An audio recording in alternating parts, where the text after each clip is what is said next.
Hello, everyone, and welcome to Spelunkers, a game exploration podcast where we break games down into bite-sized chunks and talk about them in exhaustive detail. I am your host for the third part of Okami, Tyler. That's me.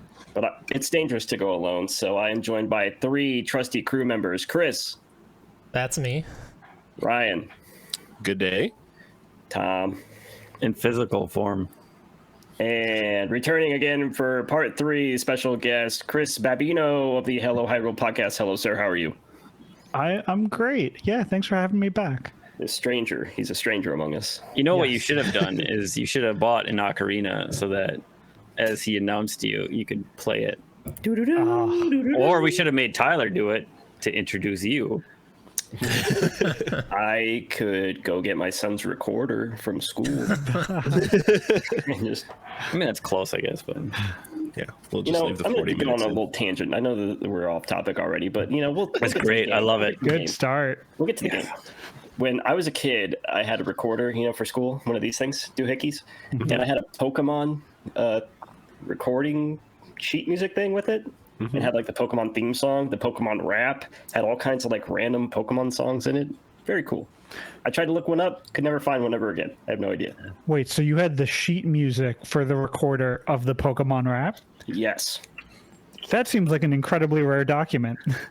Yeah, it was like all like early 2000s, like old Pokemon like sheet music. Look up Pokemon recorder. Copy link address. That's just the Snorlax thing, then. Yeah, it's very cool.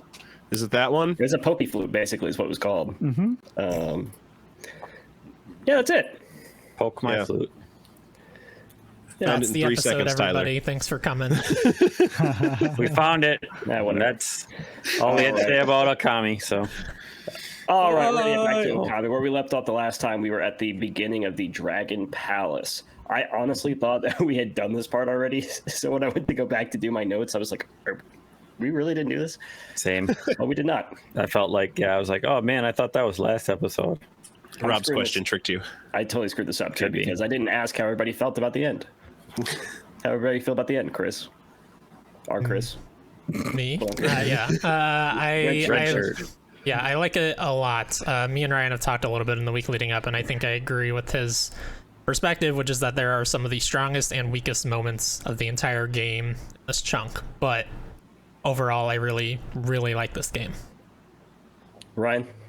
Yeah, I mean, Chris just pointed out, I've mentioned a few times in streams throughout this past 2 weeks that this last chunk has some of my favorite moments and some of my absolute least favorite moments in this whole game. But overall, it still left a good taste in my mouth. I would absolutely play a sequel. I kind of want to play Okami Den at some point when I've got more free time. Tom? I feel the same way I felt in the beginning and the rest of the game. Pretty lukewarm. All right, Chris. Special guest Chris. Yeah, I mean, it definitely goes on a bit. I kind of I've been thinking about, like, I don't want to get too ahead of myself, but like, yeah, it definitely drags its feet a little bit at the end, but I do think there are a lot of really cool high points. I kind of wish they cut some stuff in the middle so that some of the stuff would have maybe come a bit earlier, because it does feel like there are some little bits of filler. I also think that just as a symptom of playing with deadlines, it can sometimes like make games that are naturally a bit long, like it can really make them feel like they're dragging out, in my opinion. Like, speaking for myself, I don't want to speak for other people, but like, this game has a long tail end, and I think that's emphasized by like playing and being like, oh god, I really have to get this done by this day, and there are other games I want to play and this and that. So I think there was a little bit of that, but I feel very high on this. I have already been thinking about, like, I think 6 months or a year from now, I could do a New Game Plus run or something of it, because there's some stuff that I found that I missed that I'd like to kind of see. But yeah, I'll probably also check out the sequel at some point. Yeah, good about it. You talked about the length a little bit. I think I see what people mean when they say that this game is too long now, because I don't think it's too long hour count wise. It's about as long as, like, Twilight Princess. Definitely shorter than Skyward Sword, at least for me. Yeah. But like, pacing wise, it it has 3 pretty distinct endings throughout the game, and then there's the actual ending. Yeah. Been on record multiple times at this point stating that I am not a fan of this game. I really think that the end of this game emphasized that even more. It was really difficult. I honestly did not know if I was going to be able to finish it. I absolutely loathe this game. It is not fun for me at all to play. I don't know what else to say. I absolutely hated it. I hated it. I was not having a good time. There's a couple of like things that you do in dungeons and stuff that I thought was fun. One of the second to last bosses, we'll get to it. Amazing fight. I love that fight. But then, you get to the rest of it. The end of the game is just absolute disaster. And I thought it completely shit the bed on ending. I mean, it is a dog. They shit the bed sometimes. Or wolf, wolf. But I mean, we'll get to those things that just really drove me crazy as we go through. It just, not my favorite game. Not even close to any game that I like. It's I mean, tough. That's kind of crazy to me because you're such a huge Zelda fan, and to me this feels very much like a Zelda game. Yeah, I don't know what it is. I was trying to find the the connecting tissue there for this game and the Zelda franchise, and I personally just don't see it. I feel like this is so removed. I mean, it has elements, sure, of like dungeon crawling and stuff, but that's just video games to me. I feel like the way the Zelda does like dungeons and acquiring weapons and using those weapons to get through dungeons is so much more unique and interesting and fun, and the gameplay is actually fun and enjoyable. I did not find it like the combat. I said from episode 1, I just didn't enjoy it, so it's just not for me. That's okay. That's okay. We're gonna get into like what we liked and what we didn't like more later, or is now the time to? Yeah, I think as we go through, I think it'd be a good thing to like bring up because all the stuff that like I liked and didn't like is towards the end. Okay. I don't want to spoil that until we get to those points. I want to get through the Dragon Palace and all that stuff first. Anyways, so where we left off was the Dragon Palace, and this was a lot shorter of an area than I thought it was going to be. It was really hyped up in the last episode. Like, hey, we need to go to the Dragon Palace and get the Water Dragon's help to get to, the Oni Island. So when we get to the Dragon Palace, we can't really do anything. We're immediately forced into like a tunnel and have to go and talk to the Queen of the Dragonians. Yes, Tom? What the fuck is the deal with this game and having people on a balcony and it spins around? Yeah, I have that written down too. Twice. That's common in Japanese mythology. I don't know. Just a common trope in the myth. Why do they keep showing these things on a balcony and then it spins around? I was very confused by that. But sure, if that's what they do. Carry on. All right. So you talk to Odahime, and she's the Queen of the Dragonians, and she's telling you that you need to go and get the dragon orb out of the belly of the water dragon. And I don't really remember the context for that. She just said that you need to get it. Yes, Chris. Or Ryan, sorry. I am so 2 Chris's and you missed. It's okay. Did anyone get the add-on water spout power here? I have that note right here. I was going to ask that question, so thank you. Yeah, no problem. Because the digging game associated with that is the only time we have to dig up to get the person and then back down to actually dig the water hole. And how was that? I did on my first shot. Me too. I have a very celebratory line in my notes. Like, I have no idea how I did that in my first go. Yeah, I had like 20 seconds left at the most. Yeah, I just kind of stopped doing those where I found them, so I didn't know about this. I talked to the person and they were like, "You want to dig?" I was like, "No." I didn't do this. Do not want to dig. Thank you. Yeah, I didn't do this, and like I think I said in Discord, I stopped opening fucking treasure chests. Yeah, I'm so goddamn sick of 3 lines of bullshit that I already know what I'm glad you bring that up. Everybody shits on Skyward Sword because it gives you an explanation for every item that you pick up. This game is just as bad, and I've never heard anybody ever bring it up. This game does do it, yeah. I've never heard anybody ever bring it up. And I've been playing the Skyward Sword remaster, which lets you skip through it. So now this game was emphasizing how bad it was. But yeah, I'm with you guys on that. This game has maybe way too much text.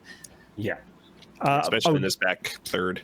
So the dragon orb, you have to get to harness the water dragon's power. Thank you. So that's like the purpose of getting that also. Okay, so the water dragon is basically right to the left of the palace. So you take the left-hand exit and you go out, and it's just a giant hole, and you jump into the water dragon's mouth. Yeah. Before we dive into that, really quick, I don't know if you noticed, I found this in researching. This whole area is reused from Sasha Sanctuary.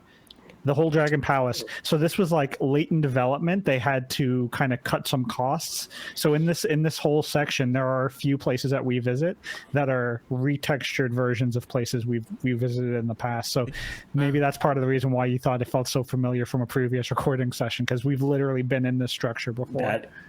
That is absolutely crazy. Yeah, I would imagine that's probably the real reason why they have the rotating thing, because it was already in there from Sasha's Sanctuary. Yeah. Why they have that again. I do like, I mentioned the last time they did it twice, and then they do it a third time here, but I'm glad they don't go for more than that. The whole Isun saying, oh, we'd like to help you, but, it's all up to Amy here. And then you say yes, and Isun's like, what the fuck did you just say? Yeah.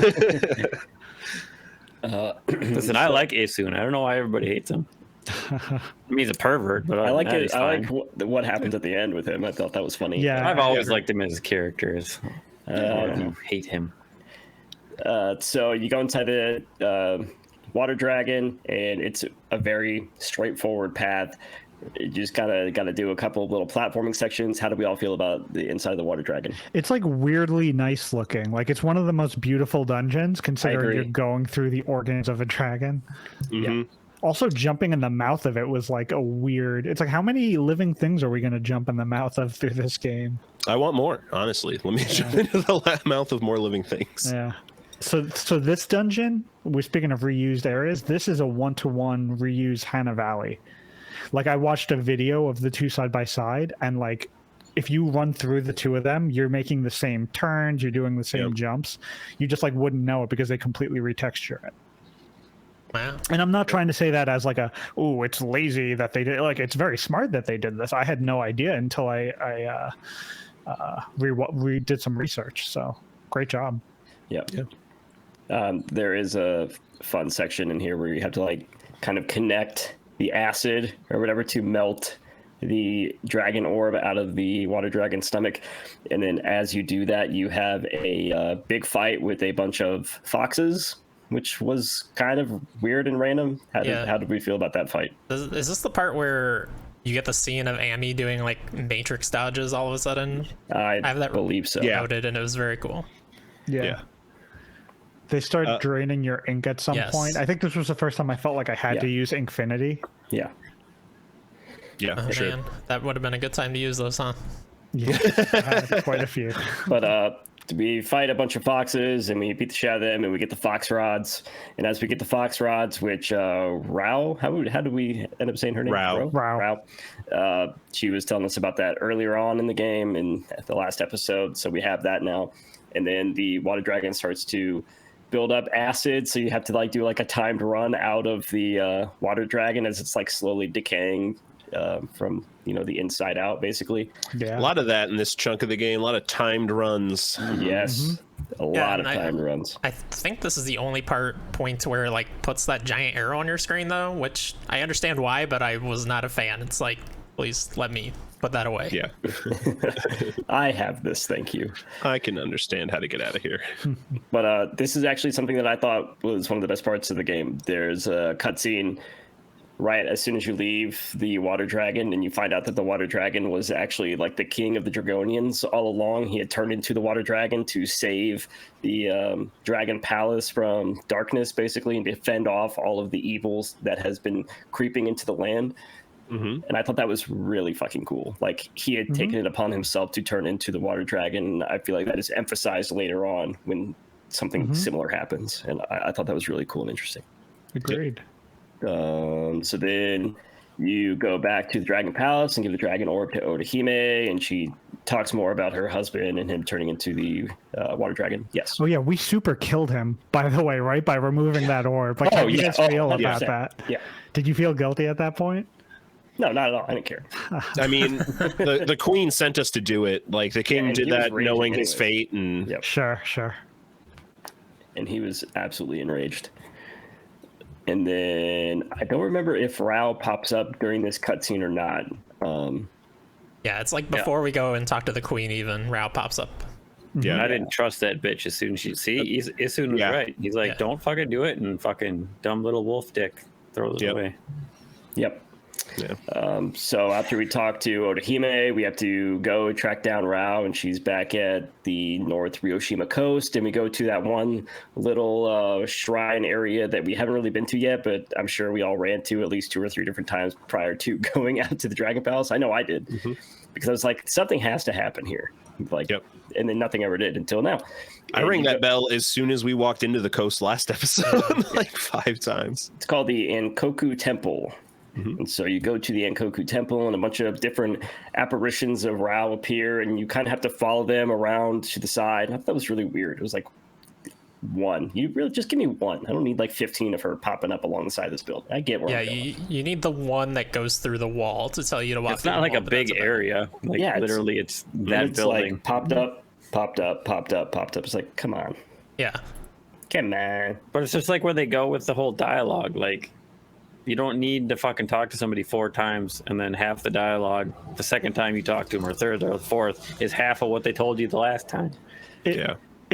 Going back to Skyward Sword for a second, it kind of feels like the excessiveness of it might be because they wanted a broad audience to potentially enjoy the game, and like they were thinking like, oh well, maybe if kids are enjoying it, they need to be told things over and over. Like, it almost feels like it's built in there for kids, maybe. I don't know. I'm not trying to make excuses for them, but it makes me feel glad that I didn't play Skyward Sword then.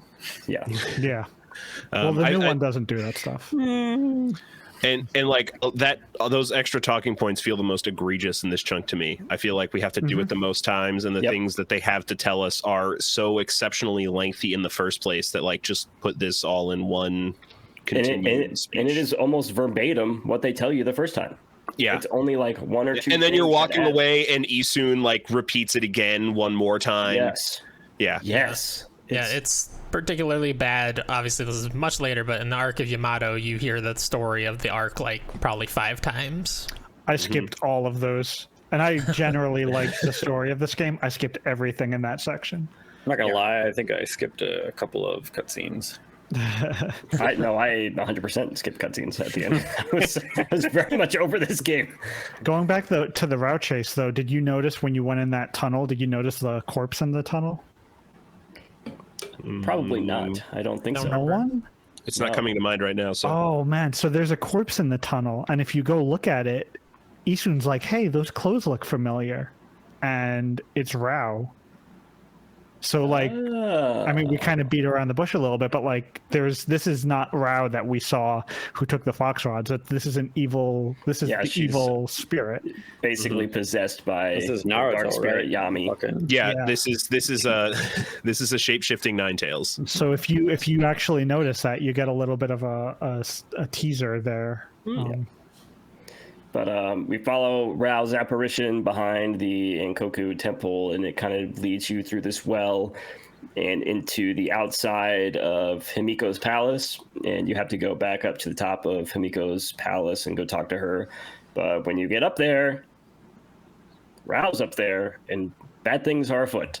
We find out that she was possessed by the dark spirit Yami, and she's actually part of the Ninetales. I couldn't remember. Is she that? She's not the Ninetales. She's the Ninetales. No. They killed Rao. Yeah, and then the Ninetales shapeshifted to look just like Rao. But the Ninetales is like working for Yami. So there's two cool little things here. If you notice on the design in this encounter with Rao, she's wearing red beads instead of blue beads, and she's also covering one eye with her hair. When you fight Ninetales later, you knock its mask off, and it's got one eye.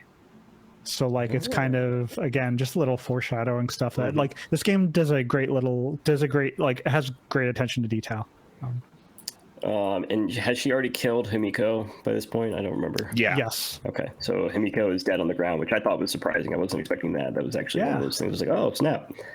But now we got to kick Rao's ass, or possessed Rao's ass. And she kind of just flees and runs away. And then we find out that we have to go chase her down on Oni Island. So that's where we're headed. Yeah. Did anybody have anything on that fight? I didn't even write anything. I don't remember it being particularly spectacular or anything. I remember being over very quickly. Yeah. This is the first time in this section where I learned how valuable it is to spam the Veil of Mist, the slow-mo. Because you could just do tons of damage during those fights. That comes in so much handy in a lot of combat later here. The only thing I can think to remember is in the cutscene as it's ending, the Ninetales saying, "You're lucky we're in a space not large enough for me to reveal my true form." Actually, just in a small little area. Yeah. So like we weren't we're fighting low state Ninetales. Yeah. Fighting the first form of Frieza.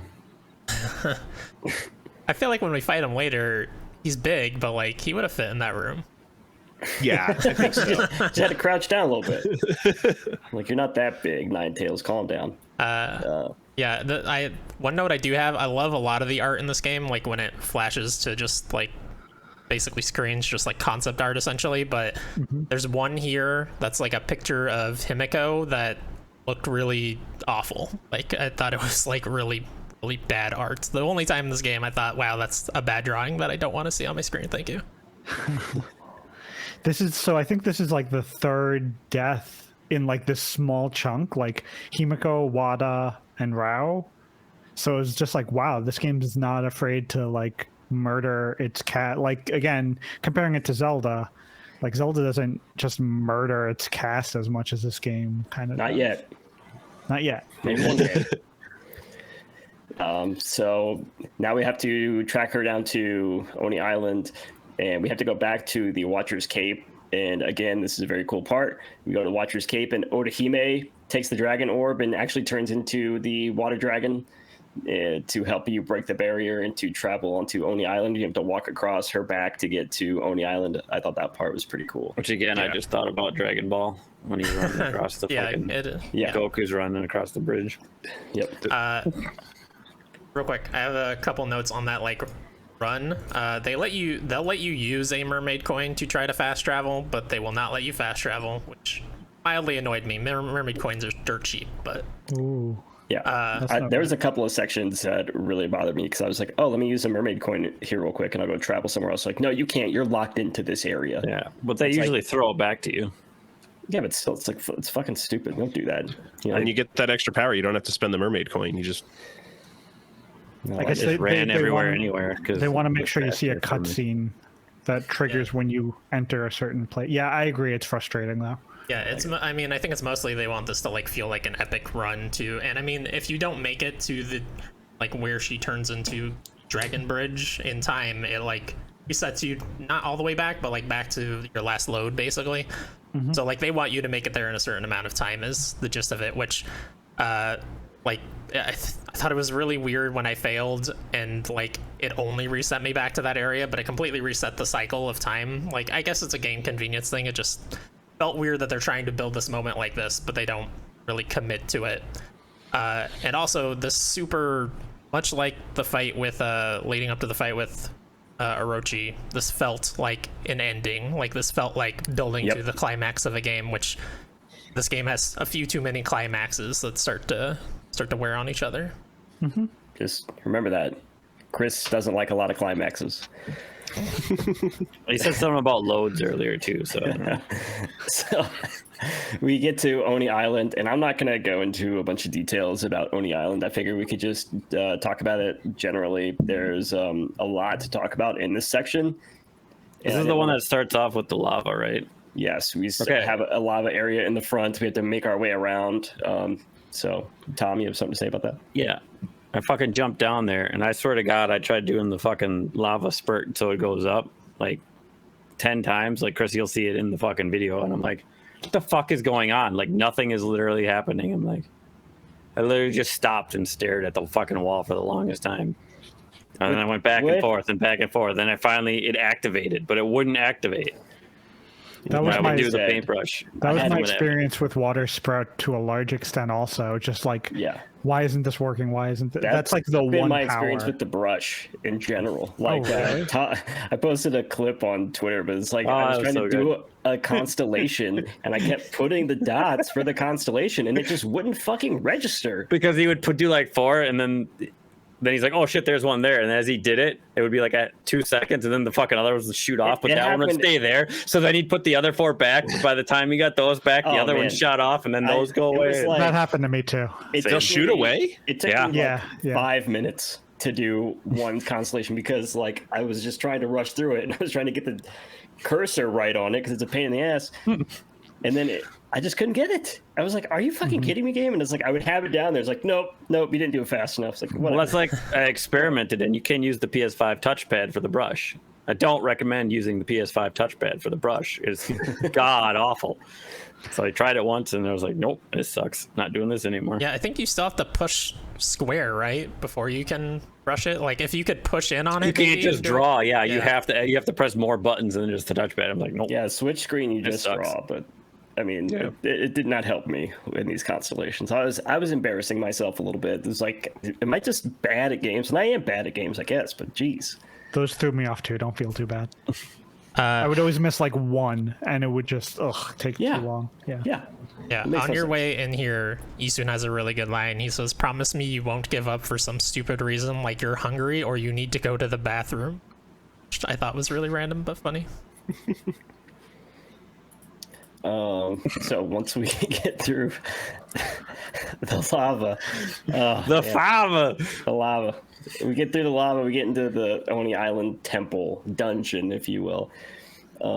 There's a lot of stuff to do. I don't even know where to start here, so I'm just gonna throw it to you guys, and you. Toby's a bitch. Yeah, we can talk about Toby. We can talk about the thunderstorm brush technique. What are your highs and lows of this area? I mean, there was a lot of stuff in this area. A lot of runs, a lot of timed runs. Yeah, like 9 of them. Yeah, the premise of this area is like there's a little slip called Tony that challenges you to races throughout this whole dungeon, right?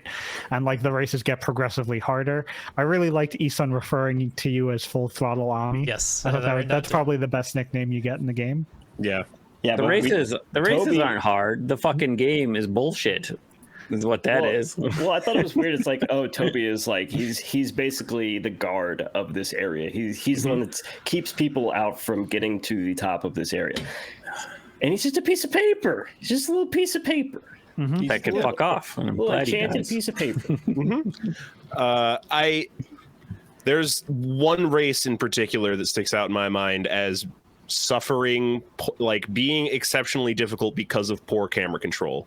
And that's where you have to run around multiple 90-degree corners as saw blades roll back and forth. That's the one with the steps at the end, right? You can't rotate the camera fast enough to see where those drill saws are going to be. So the number of times I turn the corner and just right into the saw blade. Yeah, it's the one where you go if you get hit once, you have to restart. You're going back and forth, and you got to go through them back, forth. Then there's the 90-degree turn that goes directly into a fucking set of steps. And it's like, I could never get that. That was where I was ready to just stop playing the fucking game. And I was like, I kind of remember that. I don't even care if I don't beat this. Could you not use Veil of Mist through that, though? You can for the saw blades, but there's this weird thing, like you can use it, and it didn't really I seemed to do better when I didn't fucking use it. Oh, interesting. Like there were some of them that when you didn't use the Veil of Mist, it seems like Toby still just went fucking slow, and it didn't matter. I think because I was using the switch screen, I could keep my left hand on the thumbstick moving forward and just right hand, just zoop, zoop, Veil of Mist. It probably let me keep my momentum in a way that was probably harder in different controls. Yeah, because I used an Infinity in this, and fucking every time it got low, I would just keep fucking making that, and I still could not beat that motherfucker until I used it only like twice. And then it was just like, but making that 90-degree turn, yeah, I was ready to put my fist through the fucking screen. Yeah, I didn't get frustrated enough to feel like I needed to whip out the brush techniques, but that was definitely a moment of this is a poor design only because of the way the camera controls. That's where the Discord swung faster around. Where I put fuck Toby. Yeah, it's that fucking instant. That right there. No, I get it. I think it was like 2 or 3 times, I think, for each one after that. But this one was like 8 to 10. I was like, this is really just pissing me off at this point. Yeah. You doing that made me prepare mentally for something far worse than what I. Oh yeah, same here. Because when I got to Toby, I was like, he was fine. Yeah, It wasn't I that didn't think it was too deal. bad. And I Like, like. I didn't have problem with any of the battles, any of the fights, like combat, nothing. I'm like, this motherfucker I had won't no let me take problems this turn. I got actually through every like- race on the first try. I had no issues in this area at all. Oh, look I at actually Mr. liked his Tyler art. taking Ryan's mantle up. I did guess. it on the first try. It was not that difficult for me. Yeah, I liked his arc too. Like he starts to respect you halfway through, and then Yeah, that is that he- interesting. I like that he's It's dead. fun. yeah. Well, that does happen to him too. I guess you're Jesus. right. There's also like a full-on 2D platforming section. It's not a Toby thing, Yes. but like there's a full-on 2D. I thought that was really cool. I thought it worked really well. Yeah, the couple of times that it has gone 2D, I was like, man, I would like more of this. Yeah, agreed. And I would really be interested to see them tackle that. I would- Yeah, when it and does they- the- That's what When it Okami does the did. side scroller stuff, that I was fine with. yeah, But when you have to, when you're climbing up this tower and the fucking, there's the moving platforms and shit, I'm like, platforming sucks in this goddamn game. and I think that's what is part of my issue with it is the jumping around does not feel great. You know, I just don't like the way that this dog jumps. I didn't agree with that until Wauku Shrine. I have think a there are problem with- rooms. Oh, go on. Sorry. I just have a problem with the way the handling is on the ice a lot of the times. I think sometimes it's Yeah. used to like add good difficulty to a platforming section, and other times it's used, and I'm just like, why the You know what? fuck? The thing that I Yeah, always yeah. found is that it was like my depth perception was always off. I could never figure out how to gauge a jump and make Yeah. it first try. I always had to do something. It was 2 or only when 3 you had to tries. go up. Anytime you were going up there, like, and since you were Up is talking fine, about, but if you're going up and at an angle at something, Oh, yeah. it was always an issue. It's like the depth perception is like askew somewhere. but to Ryan's ice thing too, I fucking hate that when you're in combat in that area, the ice We're not remains. at the ice yet, Tom. I don't care. He talked about the ice. He opened the gate. Ice is bullshit. I'm putting this conversation on ice, and we're going to get back to the thunderstorm brush technique. That's what we're going to talk about. Yeah, real quick on Toby. He sucks. I didn't like that stair one either. I got it on my like second or third try, but like the first, I don't think it's possible to do that on your first try if you don't know what's coming, because you have to like jump from the bottom of the steps to have enough momentum to get in the gate before him. Like otherwise you're jumping like one step at a time and you just go too slow, and that sucks. The only other one was like, it's either the last or second to last one. It was like a really short race where you just had to go over the railing on the top. And I just failed it once because I missed the jump because you're going up in an angle like you were talking about, Tyler. And like failing it once isn't that bad, except you fall down pretty damn far and have to spend like 3 to 5 minutes getting back up. I don't think we really acknowledge the fact either that you have to do this shit a lot. I think there's like Toby. eight to 10 different. There are so many races with Toby. It's I'm a gonna lot. say there's 9 for 9 tails. If that's the case, that sucks even harder. 9 sounds right to me. I don't like that. There's also talking Automatic about, stuff, I hate that. Yeah. talk about sucks. Like there's a blockhead in this area as well. Yeah. Man, this is what stopped me from doing the stray beats. There's one of these guys later that you have to memorize 8, like an 8 thing pattern. And I was just like, this is a chore. This isn't fun. And I am not. Yeah, I think it took me 5 times to do that one in this area. And I was like, Oh, this one wasn't too bad to me. You can also like, skip fuck this that. one. You can like, there's like a bombable wall and you can completely bypass him and keep him standing. Yeah, the Okami wiki agrees with me that there are 9 races. All right. Okay. You did it. Well, Fancy man. one of the things I do like about this area is the like exploration. There's like a couple of areas that you can kind of go through, like where it's like a walled off area, right? And you have to like bomb the doors. It's like what are those doors like? I can't think of what they're called. doors. You're like making your, I guess, yeah. Isn't this the area with Oh, the sliding yeah, yeah, doors yeah. that you have to go through? Uh-huh. And I like that area. Oh, the a lot. labyrinth. Yeah, yeah. Yeah, okay. Yeah, So thank you. outside that area, there's like a sign that says like something to seek out the Yeah. bombable wall. Yep. And that's And like then your he says, hint. yeah, he's like, don't do that. Don't Yeah. don't even think about pulling out bombs and blowing them. Well, I obviously, did. I'm I going to blew- do that now. I blew up a Right. bunch of walls. And I like that Isun ahead. comments that like, oh look, even these monsters have rules around here. Yeah. Yep. I like that area a lot. I thought that was a cool little mini section inside of that. But then we See, he likes the game, everybody. I like parts of the game. I like this part. You get the thunderstorm brush technique where you can chain lightning from clouds and stuff to items, and like I think you have to charge a key or something like that here and take that around. I thought that was really cool and Yeah, interesting. it's got those platforms that while you got that key, they appear. Yeah, I thought that was cool. Yeah, all the stuff with the lightning rod key thing I thought was really cool. Also, I think it was the god here, right? Was like a tiger with a bow and arrow that shoots lightning, which is pretty badass. Like, Yeah. even outside of the game, that's just metal. That's just something I want to see more. Just a tiger with a lightning Yeah. or a lightning bow. Is that what Yeah. it is? Yeah. It's crazy. It's a great ability. I think I feel like I'm coming down hard on this game. Like this game to me is like a Chris hates this game. no. To me, this game is like between an 8 and a 9. I love. We'll get this there. game. Hold up. But like the thing I would say is like the thunder ability and the fire ability and the water ability. That Like, are all the same. Yeah. at a certain point, they kind of feel very similar. I was gonna say that when we get to the Blizzard one. Because Sorry, when we but got to the Blizzard one, I was like, "Are you absolutely fucking kidding me?" Yeah. Like, Yeah, it's not like drawing fun symbols anymore. Just like yeah, like these It's just like, connect the we, thing. We need these 13 unique brush techniques. Nothing is unique about them. It's like you have 4 that are exactly the same thing. Yeah. Kind of, yeah. I will say, I'm like 6 hours into Okami.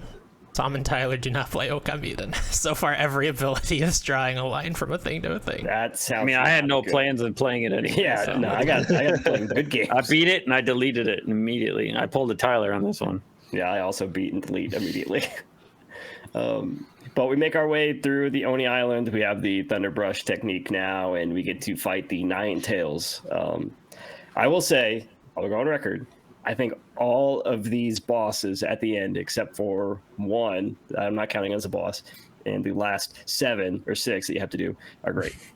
I think that like this one at Oni Island is super fun. It's a super fun fight, and the one at the I think all the boss fights in general are pretty Except solid. for I one. like the boss. Well, I mean, that we've done so far. Yeah. I think all the boss fights have been pretty legit for Yeah, I boss would agree. fights. Yeah, this boss fight, the Ninetales boss fight, is super fun. It's like basically just dodging the Ninetales, and then it breaks apart. And as it breaks apart, you slowly beat the shit out of each part of its tail until it turns into a regular fox, and then you just beat the hell out of it.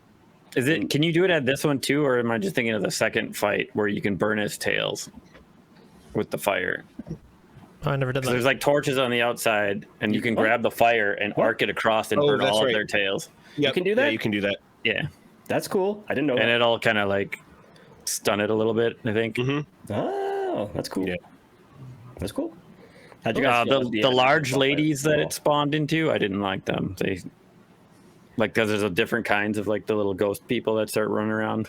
One was like an old person that was just like, Yeah. slowly creeping Yeah, along. like, that was the last one I had to do because the big lady kept getting in between me and the other ones and like belly bumping me or whatever the hell is going.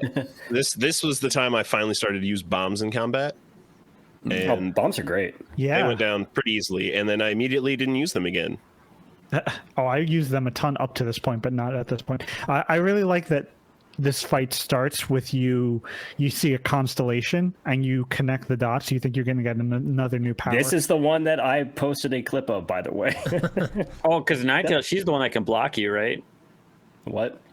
They draw other things. Yeah. Oh, There's this is several, the there's several confusing one. bosses. But there Oh, is one yeah. that can like block you too, isn't there? No, but Chris was talking about the constellation starting the fight. This was the constellation that, like, I posted a clip of that just I could not get through. Oh, the That's the fine. Ninetales. Would not register. It was like, I want to get to this fight. Let me get to this fight, and it just wouldn't happen. But to Ryan's point, she also has a paintbrush. So when you go into paint mode, you see a second brush start painting the Yes, and that is powers. cool. That's an awesome idea. That's super cool. Yeah. That startled me Yeah, right? exceptionally the first time it happened. I was like, what the fuck is happening? Who else is drawing a bomb? That's a very cool idea. Like, no, Yes. no. Yeah. I immediately let go of draw, like, all right, rethink the strategy. Anybody else got anything on Oni Island or Ninetales? Again, with Ninetales, like her final form, she breaks off her armor and you see like her damaged eye. I think it's cool that, again, just a fun little detail that like you can catch that earlier when you see Evil Spirit Rao, like just this game's little touches, I think, are one of the things that make it like shine as much as it does. Also, you get her blade here. Yes. Did you guys use it at all? Yeah, I actually switched to the glaives or swords for the entirety of the rest of this game. I stopped with the beads and I was like, oh, I'm going to double down on the swords because you get that skill or whatever that you do. Well, I mean, you could do it with any of them, but if you double up, you do extra damage. Yeah, and I actually switched to the swords. And one of the ones you get later is pretty cool when you do a jump attack. I think it's if you have it as your secondary, you actually jump on top of the sword and like fly at them, and you can hit them a bunch of times. That's cool. Oh, that's pretty cool. Nice. Yeah, I was still rocking the same strategy with the Anal beads. no for my shotgun. You Yes, son of a bitch. I had beads on secondary for the shotgun, and then I had the like disc thing for my main because 4 hits and then a shotgun blast killed still almost everything in one go as long as I was using powder on my strongest version. Real quick, maybe we'll get to this, but did anybody find all the weapons? I was missing a bead at the end. I don't know what that was. I didn't find all the weapons. Yeah, I had a gap of something. Like I had like 5, and then there was one that I was missing one. Yeah. I don't remember what it was. It was probably a bead. Was it the last bead that you're referring to? Because you get that at a store at the very end. No, there was a gap like the third or fourth one I was just missing. I think it was the last one. I was missing so many weapons. Yeah, I think I was missing a sword. I mean, I didn't care because I was like, oh, I got all the swords. I think so. Yeah. And that's what I was using. Mm-hmm. I didn't fill out a single weapon tier all the way across. I used the same weapon the whole game. It was fine. Urine. No, I did not. Did anybody get the poop thing, by the way? No, that's too expensive. No, because it costs so much. I did look it up though. Yeah, I looked it up after. Yeah. And You poop out a bomb. You poop out a bomb, and it stuns them, and you get like 3 divine fangs. dang. Yeah. Anyone get enough demon fangs to buy anything good? Oh, sorry, demon fangs. Nope. I stopped caring. Well, I never cared in the first place. It's like all the good stuff was super expensive. I was like, I'm not Yeah. going to do these mini games. I'm not going to do the fights well enough to get demon things. So who cares? I got the fast travel. Okay. Through the signs. In the Arc of Yamato, I got 100 and bought the tablet that lets me swim through water without taking Yeah, I got that too, and I'm like, oh great, I'm glad I bought this now for no fucking reason. I could have also got the thing that Plus. yeah, which I might also Deleted play. it. Even the little skins or whatever I unlocked at the end. It's like, no fucking care. Yeah, I didn't get nearly enough demon fangs. I got like 57, 58 something throughout the entire game. So when I got to the Arc of Yamato, I just spent them all on the god talisman things that fill your godhood entirely because it just makes you invincible for like 5 hits. All right. So since we beat the Ninetales, we see her kind of explode into darkness, and you see the darkness kind of go across the sky. It's flying, and Isun's like, oh, we need to follow that darkness to the north side of the island or the area, whatever it's called. And so you follow the darkness, and it takes you to the north side of the Shinshu field. And so you have like a marker on the map, and you go to Shinshu field, and when you get to that marker, I actually do like this part. There's like a giant stone pillar statue, kind of a monument thing. It's very weird. I thought it was a fucked up house, and it was just the top of that sword sticking through. So once you hit it, then it finally came through. It's super weird. I don't understand this thing at all. But you connect some lightning to it, and when you connect the lightning to it, it rotates and opens up a hidden path to the like new area that we haven't been to yet, which is Kamui. Kamui. Yeah, I like that part Whatever. too because I don't think they really like tell you. I mean, if you're paying attention, it's pretty obvious. Connect the lightning to the big lightning sword, but Isun doesn't stop you and like, hey, maybe we should connect that. Which, but again, Okami and I'm having a really big problem with every time there's something. It's like I know that solution. It literally will not let me do it until I push A, so Isun can explain, or not Isun, whoever's with me can explain the solution. Yeah. Yeah, I mean the thing you have to hit with lightning looks the same as everything you have to hit with lightning. So. Yeah, but and- imagine if you were walking up that hill and then Isun was like, hey, you think maybe we should hit that thing with lightning? What if he was like, hey, listen. Let's hit that with lightning. It's hey, Isun. Okay. Hey. This guy. That's Now my that's joke. comedy. All right. I'll You're be here okay. all week. You're okay. You can keep on going. Okay. So we get to Kamui. Is that what you said? Yes, Kamui. I'm not going to say that. I'm just going to say Kamui. Banjo That's fine. Kamui. I said Kamui. Banjo All right. Kazooie. I only know that's what it is because of the Anime X 1999 in the manga, and that's the main character's name is Kamui, and it's spelled the same. And my brother named our cat that because he I'm loved going Kamui. to say Kamui, so that's Yeah, how this is Kamui. gonna go. No, Kamui Mui. Immediately, this is the first. I think this is the first place you go where when you're running around, you don't like make flowers. You just kind of kick up snow and eventually snowflakes as you pick up speed, which is weird because I guess I always interpret it as like everywhere Amaterasu walks, she creates life behind her, but she's not doing that here all of a sudden. So I guess that was like an incorrect interpretation. Maybe that's just like actual foliage that's there that she's walking through, but they don't physically represent it in the game because of the limitations. I don't know. No, I think it's very noticeable because it's such a lack of color in this last area where like every other place has been very colorful. Like you said, you're kicking up, foliage behind you and you have the greenery constantly, and to not have that at all and just have this white, very plain looking snow area, it just was very off-putting. I didn't like that. You say plain, but my mind goes to bleak. And like they constantly refer to this town as like the place where all evil is born from, and I think the lack of a color palette really helps set that mood that this is a place where evil is born. I I'm with don't you, like Ryan. it though. I think you're not supposed to like it. That's the point. It's somewhat oppressive. Yes, But I mean, the whole game could have been ice for me. So Yeah, the only like read of that I have that I kind of like is that this land is so bleak and barren that even Amaterasu, the god of the sun, cannot create life here. yeah. So we get ourselves into Kamui, as they call it, and you defeat some demons, and there's this hut over to the left-hand side, and you go into the hut, and I actually do like this part. You're in this hut, and a gentleman pops up with a crazy-looking fox mask or some kind of weird mask, dog mask, and kind of points the sword at you. And you do this standoff as you're like slowly rotating around this campfire. I actually really liked the way that they shot that and how it rotated. And he like makes his way to the exit as you're doing the standoff, and just like points outside and is beckoning you to come out so you can fight.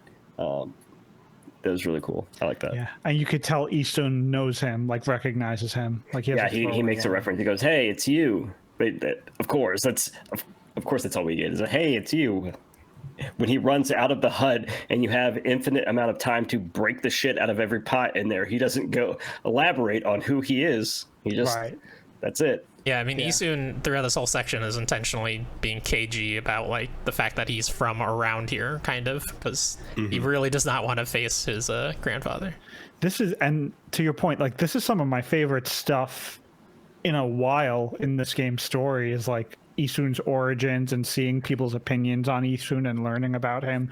Like we'll talk about everyone's feelings on Isun, but like I thought cracking into the story was this part of the story was very good. Yeah, I would agree. Yeah. All right, so we fight this gentleman. We learn his name is Oki. This fight's kind of cool because he turns into like a wolf dog thing, and that's cool. I like that. Yeah, I like how nobody ever like says anything about it. It's just like that's just what they do here. Yeah, that's how it is. Nobody acknowledged that at all. I was wondering if I had missed something, and just like no, they just turn into animals, and that's fine. Just half-breeds here or whatever. Yeah. I had been putting off starting a new run of Bloodborne because I'd been watching Ryan and a few others in the Draft Punks Discord talk about their Bloodborne playthroughs. So I had been putting it off at this point to finish Okami, and I remember like saying, "Okay, I can't start that now." Picking up this game and then immediately fighting a guy who transformed into a werewolf. I was like, "Okay, this game is even telling me that I should be playing Bloodborne instead of Okami." Real quick to go back to an earlier myth that we talked about with Kaguya, I researched it a little bit deeper and the connections that Okami makes with it. So do you remember her character design having like bunny ears through her helmet? That sounds familiar. Yes. That's because apparently in Japan they don't see a face on the moon; they see a rabbit attacking like prey in the shadows of the moon. So rabbits are often associated with the moon. Kaguya was from the Moon Tribe. We also learn of someone else from the Moon Tribe later in this game. But it seems like tribes from different regions can have like half-beast abilities in a lot of Japanese myth. What It's like fucking the prey connection of is the tribes. rabbit going after? Is I don't know, man. Is It's there like a giant carrot in space somewhere? I will find Hey, the picture that they hares highlight. and jackrabbits or whatever. If that's the same thing, they're massive. They can eat some shit. Hey, that first movie based on the thing was the monster was just a guy in a carrot suit, so that's probably what it's attacking, right? Okay, so you fight Oki, and Oki tells you, He likes Doki. no, I can hate you, Tom. I hate you. Tells you about the issues with Kamui. Yeah, basically, there's like a nonstop blizzard because of all the darkness that's going on. It's just constantly getting worse and worse, and he thinks that the only way to stop it is to kill as many demons and monsters as he possibly can. So he's just basically just on a mission to beat the shit out of everything all the time. The fool. And then we keep making our way around, and we find Boichi again, which I wasn't expecting this dude to be in this area. If you don't remember, he was the archer that you tag the arrow and it blows up the cannon to blow up the bridge that you can get across. You can also find the kid Yes. that does all the fishing. Yep. Yeah. His name? Yeah, he's up here. Yeah. Yoichi came out here because he was like doing soul searching after feeling so guilt ridden about what Yes. happened in the other. I love that. I Yeah, love the I way do this game moves to new sections with new characters, but it still also brings like a handful of characters throughout the game. I think it handles it super well. And then one of my favorite parts of this game happens where you attach lightning. I really like the lightning technique. I think the lightning technique and what they do with it is so great. You attach lightning to his arrow this time, and it blows up an entire fucking mountaintop, basically. I thought that was so awesome. I was like, yes, this is cool. And it has the guardian sapling hidden underneath it, so you can revive the guardian sapling and kind of restore the area of all the darkness in the area. It's cool. I like that a lot. Yeah. Speaking of the lightning power, you guys were talking about the sword we got from Ninetales. Does that have lightning attached to it at all times? Because it looks kind of lightning-y, right? Is that the one? I don't think it does. Because the Like as an effect, I don't think it actually does anything. But I think I got 2 swords like immediately after it, so I didn't even keep it on that long. I want to say the lightning one's the most powerful one, so maybe you hadn't gotten that yet. But I know the last disc that you get has fire attached to it at all times that you can drag to other things. The last speed that you get has like ice, I think. Like I think all of the last of the weapons has an elemental attach. Wish I knew that. That would have been nice to know. Yeah, I didn't know about the fire one. The fire one's kind of cool. I just wanted to quickly touch on some like the enemies that we fought. You know, we've skipped over a handful of like random enemies and random encounters. There's an enemy here that's like a weird little igloo monster that I thought was really unique and interesting. Oh, yeah. You gotta use its tail to melt the igloo or whatever. Yeah, I thought that was really cool and like an interesting concept for how to fight this thing. Yeah, Yeah, I think I that's just a fun wanted to touch on enemy. that. It's a cool concept. It just slowed the fights down a little bit. Yeah. Like it's cool They the were first already time. very slow, so I was okay with that. I didn't get the sense that all of the combat was very slow, except for enemies like that where they're invincible for a long time. You have to whack them a bunch Yeah, same. to get a certain situation to happen, so you can make them not invincible.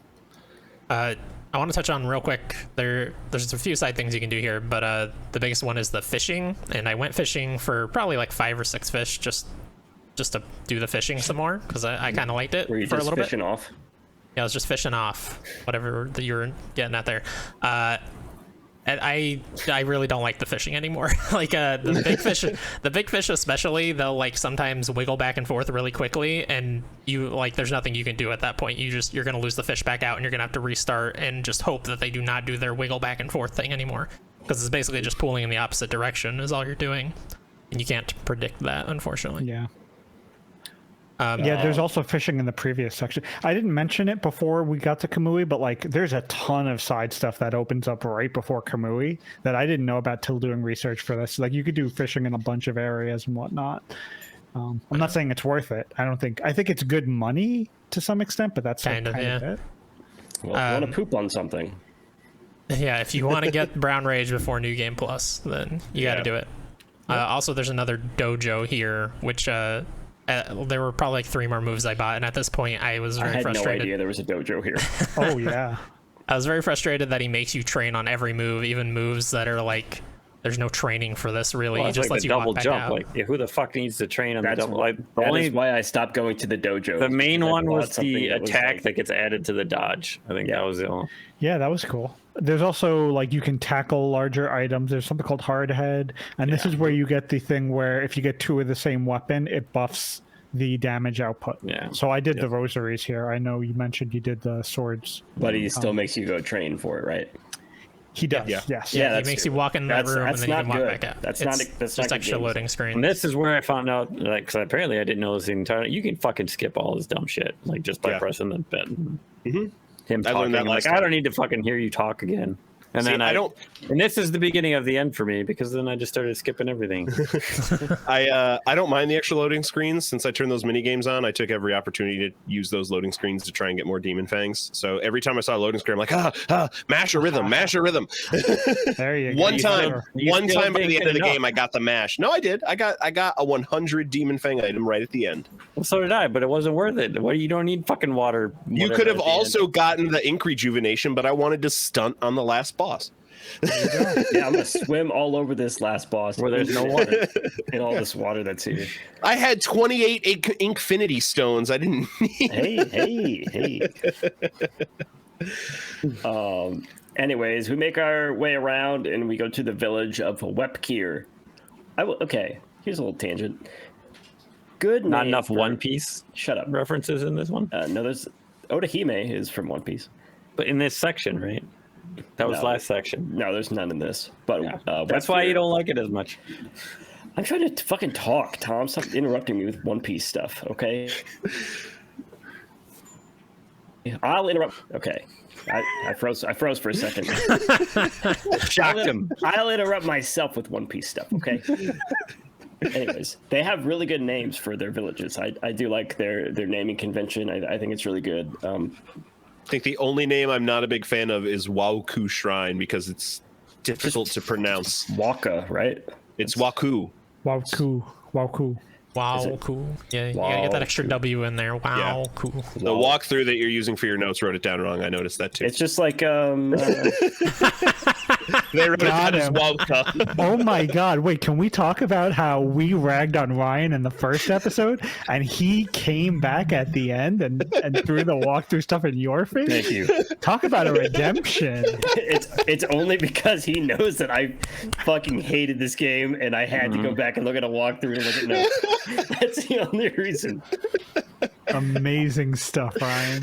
Thank you. Fuck. Anyway, He doesn't even remember what he's talking about. I do. We're in Wepkir Shrine. Whatever. We're in Wepkir. Fuck. I'm so confused. We're at the Webkins shrine. Wepkir Village. And we go and talk to the village elder, or we think it's the elder. His name is Samickle. Samickle. Thank So, like icicle. And pickle. Chemicals. I like how when you're going through here, if you try to read any of the signs, Isun is like, we don't have time to read these signs basically, but like you're trying to figure out what's going on here. I don't understand why you would not read the signs to try and know what's going on in this village. Yeah, But I it's guess very he's been here before, so he already knows what's going on. He just wants And you to be I didn't confused. say that Wepkir, like this whole area, everything is frozen. You can't get into anything. So you basically just make a beeline straight to the top of this little mountain area, and that's where you run into Samickle. And This- Oh, Go sorry. This No, go kind of is this the Lost Woods area? Kind of. Not yet. It's right before. It's Yeah, right we're before. getting there. Sorry. Yep. Yeah. And he wants you to leave, so you basically just immediately turn around and run all the way back down the hill, and then you run into this person named Kai. She fills you in on like all the dirt about Kamui and what's going on, and Samickle, and so you run back up and you just run right past Samickle. It's like fuck you, dude. You're not even a real person. Yes, Ryan. I find it really annoying that they make you run almost all the way back to the entrance of the village, but then spawn you like halfway up to Samickle. It's like, then why didn't she just stop me halfway down? Yeah, you have to run up and down this village a lot of times throughout these last What few if we hours. had to Yeah, fight Orochi 3 times? I don't know what that- you're talking that about. doesn't happen. Anyways. Chris, that face. That's an emoji. and you just run past Sam Mickle, and you enter the hut where Kamu is, and Kamu is the actual elder of the village, and he's just like doing his own thing. He's trying to like kick your ass to get you out of the hut. Yeah, He's the one with the gross belly button, right? Yeah. One of these guys, like it's just like fucking like shooting out of his gut. He's got a herniated belly like button. A weird blizzard place. So there's demons all over the place. Leave him alone. So what the hell does that have to do with his weird outie belly button? I don't know. I like he has some text here that I like. They take advantage of the fact that their text is like you have to push A to mash through text to get to the next text. He says, "I must say, Yusun, you've grown," and then you push A and he says, "Barely at all since I last saw you," which I thought was very funny. Yeah. So you power slash Camus, and he tells you about Leku, and basically just like, hey, we need to go find this person, where she was last spotted, and so now we're trying to find this Leku person, but not before we have to get a random ass amulet from a shaman. Well, so they used to make a prayer to the gods so that the lava mountains at the peak would warm the earth enough to not freeze the city over. He doesn't have the power to make the prayer anymore. A young girl in town does, and she's been lost, so we have to find her. Yes, I'm kind of with you on the amulet thing, though, Tyler. Like, I happened to talk to, what was his name, Samical, on my way down, and he said something about Sandy the Pickle. amulet. Yeah, yes, sure. And he said something about the amulet, like, oh, if you're going to go to the forest, you need the amulet to the north. But, like, otherwise, does somebody else, like, stop you and tell you before you go all the way over the forest? That is how I found out. Okay, thank goodness. I got I stuck. still went to the forest anyway because I was just clicking the button. I was like, "Fuck you guys, I'm going to the forest." Can't do anything. But it's so stupid because it's like you have to go and track down the shaman. It's like if you're not going and talking to everybody, which I guess if you played a Zelda game at this point, you know to do that. Like I think know that you need this. I think it's only stupid because this game has no problem in this last chunk of like giving you 80 lines of dialogue and then making you read 50 more and then 30 more, and they decided to just not put those 2 more lines in and say, oh, you've got to get this amulet from the first guy that told you to go to the forest, from the village elder. Like they should have just put it there, or he could have just fucking given it to you. He didn't have it. How could he give it to you? He doesn't have it. But he could have. They could have. They didn't have it. No, that's not how game design works. You can't just move it. This is a real place, Tyler. The shaman has the amulet. It's lore. Yeah, how dare the elder have something that the shaman does not? How dare I think that? Summoning up those webkins so they can come and give you an amulet. Chris, were you gonna say something? No, I'm kind of with you. Like this felt like what you're talking about with the amulet felt like one of the tiny little things that they could have cleaned up to make it just like a little bit quicker in some spots so that you could spend a little bit more time where the game actually shines. It's one of those things like it did not need to exist. It served no purpose. Yeah, I'm kind of with you. It's just one thing to roadblock you for no reason. I don't even have any notes on it. I completely forgot about that part. Yeah, it's just to like give you the first of 5 tellings of the Arc of Yamato. Sorry. Yes. I think the reason why they have you do it is to learn about the Arc of Yamato and to see it for the first time or whatever. But like, you learn about it so many times that why does it have to be here? Yeah. So anyway, we make our way into the Lost Woods area, which is actually called Yoshpet. Which this area is fine. It's basically another timed run through a bunch of trees and thickets and all that jazz. So how do we all feel about the Yoshpet? I was very upset that there were no pet Yoshis in Yoshpet Forest. I thought it was dumb, and I don't think I hit any of the nuts back at the trees, or maybe it only rejuvenated like 3 of them, right? Because these are the ones with the fucking evil trees that throw the bullshit at you. I was like, fuck them, I'm running past them. I understand, like, from a thematic sense why they timed those runs, but I kind of hate it because I was like, oh, they're timed, I gotta just follow and run through or I'm not gonna make it. And by the time I'd get to the end of every chunk of it, like, oh, 2.5 3 minutes left on the clock, like, well, I could have gotten all those fucking chests I just ran right past. I stopped carrying a chest at that point, so I was like, I don't fucking care. I mean, it's not like we got amazing things out of it, but like the point you got an explanation of what each item was probably 30 times. I didn't get them though. So Tyler did. Similar I went back and got him. I was kind of similar to Ryan, where like I was worried that we would have less time. Eventually, I started just slashing because again, I'm playing in handheld mode, so just quickly drawing on the treasure chest, and I would get those.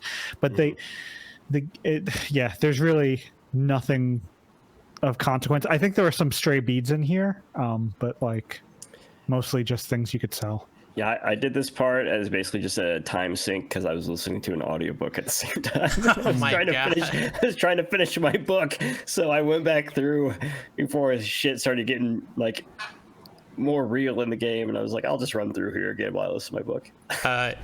Yeah, also, we skipped over it because you always forget when Waka exists, but Waka was at the entrance to the forest, and he basically just says, oh, I'm Waka Waka. He basically just says he's looking for the Ark of Yamato, which is not at all hidden, and everybody in this area knows exactly where it is, and he could ask anybody. Yeah. You know what? I'm starting to think they didn't even need to have Waka in this game. No, he's irrelevant. Also, you know what else is irrelevant? Is the whole Arc of Yamato in general. It's all... They just Arc of Miyamoto? Yeah. They threw that in there. That Yeah, walkthrough is we'll also get there. spells Yamato wrong. Spells it Yamoto. Well, I'm glad that we all looked at the same IGN guy. Thank you. So, what is it? Yamato? Yamato. Yamato. Yeah. How do we spell that? Yamato. I said Miyamoto. I don't know. Do people not spell check their shit before they post it online? Clearly not. That's embarrassing. IGN can't afford an It's editor. embarrassing for me. I should have had that written down beforehand. But like I said, I was finishing an audiobook. So. Okay, so here we go. We get through Yoshpet, and we get to this little clearing, and we find a tree in the middle that just looks like the Minish village. And you have to go in and become all small by yourself because Isun ain't about that Punktan life. You know, he don't want to go back in there. He's done with them. So you basically just go into like this little Minish village, and this is the most Minish cap thing ever, right? Yeah. If you've ever Which makes sense for Isun. Yeah, you ever played Zelda the Minish Cap? I mean, this is the Minish village for sure. Mm-hmm. I have not played that. It's a good game. It's one of the best Zelda games, personally, but whatever. Of all the times in this last chunk where I felt a little bit handheld, this is a time where I felt like they dropped us in the village and told us nothing. I went in and out like 4 or 5 times, like, who the fuck? Where am I supposed to? I felt like I talked to everybody. I go back in, like, I talked to this person, I talked to... Yeah, I swear I talked to that dumb little bitch 4 times in a row before she finally appeared on the outside. Jesus. Yeah, I was actually... Ryan had already done this part, and we were playing together in the Hangout, so he kind of guided me through really quickly, so I didn't get the chance to be lost, thankfully. I do love if They you should have search called enough, this the Lost Woods, am I right? you can find Isun's old room, and he's got a bunch of paintings, and if you slash them away, there's paintings of naked women beneath them. Yes. Yeah. Okay, that's probably the best joke from Isun about that in this game. That's actually kind of funny. Got an audible chuckle out of me. See, I love this stuff. I love the character building they do for Isun in this area. And like that's kind of the high point of this back part for me. It's like 2 acorns, and then he smashes them together, and then it's just a lady's butt. Yeah. I also like you talk to, what's his name, Ishaku? Is that right? Yes. His grandfather. And he's like, oh, you're back. You're on a journey. We need to find you a celestial envoy at like the tail end of your journey. Apparently you should have come here before you went anywhere else and gotten a celestial envoy. But, you know, obviously you already have yours. Did everyone meet Mrs. Seal? What? Mrs. Seal, yeah. Probably, I forget. No. Way at the top of the village, there's a lady that makes those paper seals. Oh, okay. And she offers to make one for your final battle, and she's like, but I can't do anything for free. I'll have to charge you like 99,000 yen. And I had like 500,000, so I'm like, yeah, sure, whatever. And then she's like, haha, don't worry, I wouldn't actually charge you. And yeah, except I didn't have enough, and I tried. She's like, oh, well, fuck you. Yeah, if you don't have enough, I literally like, just bought a weapon or something, and I was like, oh, well, I don't have enough now. And then I never went back to her, so I'm like, well, fuck you. Did you use the item? It comes up much later, but you get to draw your own image again, and I decided to draw penis this time too. Yes. And I will talk about it after the credits roll. Okay. So you do whatever. You just kind of fuck off in this village. You can talk to everybody. You got to talk to Isun's grandfather. Chris said his name earlier. I don't have it written down. I'm not going to say it. He tells you. What is it? Ishako? Ishako? That sounds right. Ishaku, something like that. He tells you that you need the sword of Denjimaru to open the spirit gate, but and he has that sword, but you can't use his sword. Isn't that also what Isun calls his paintbrush? And me, being the person who has not cared about this game because I have not enjoyed it, as I've said, did not put that together that Isun had this fucking sword, and they don't tell you that he had it ever.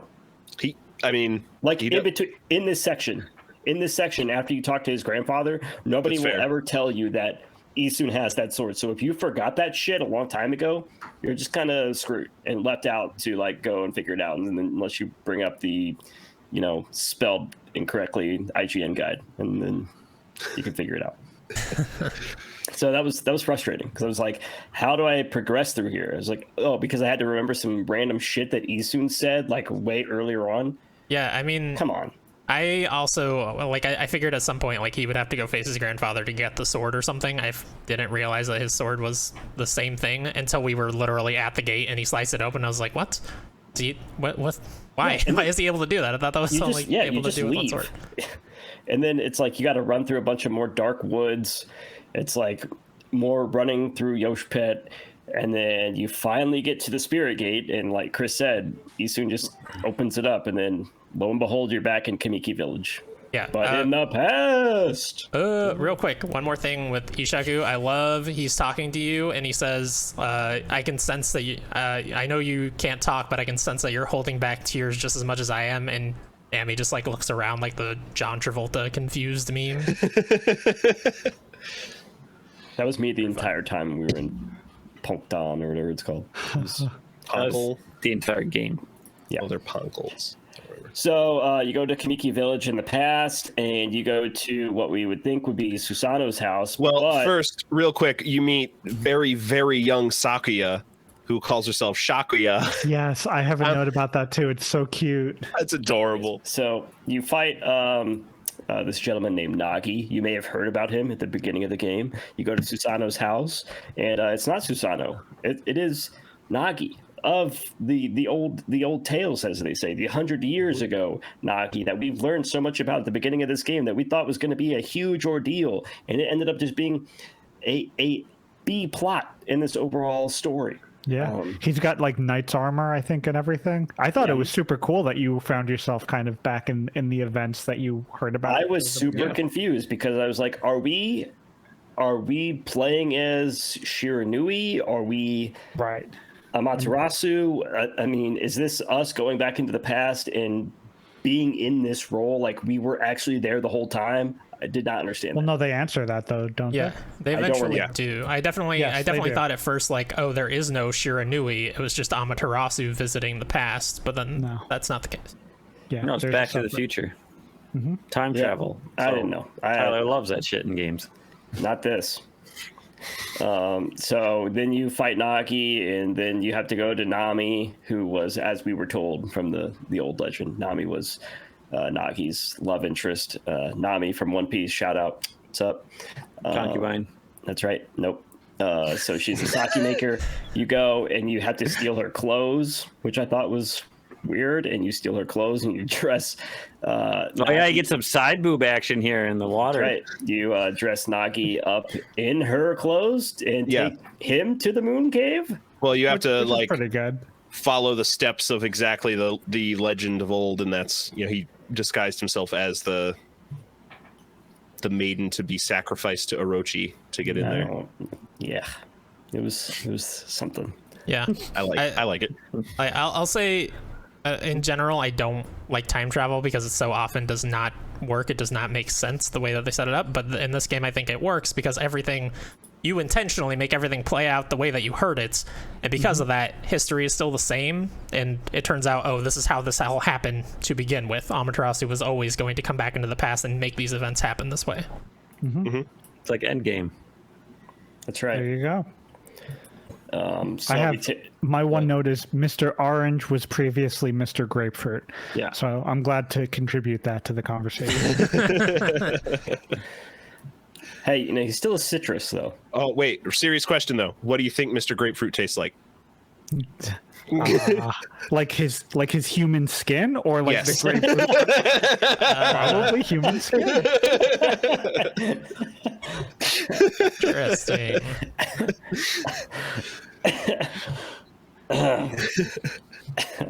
Anyways, shit. Hold on. He's not I'm okay. recovering from that. Give me a second. Okay.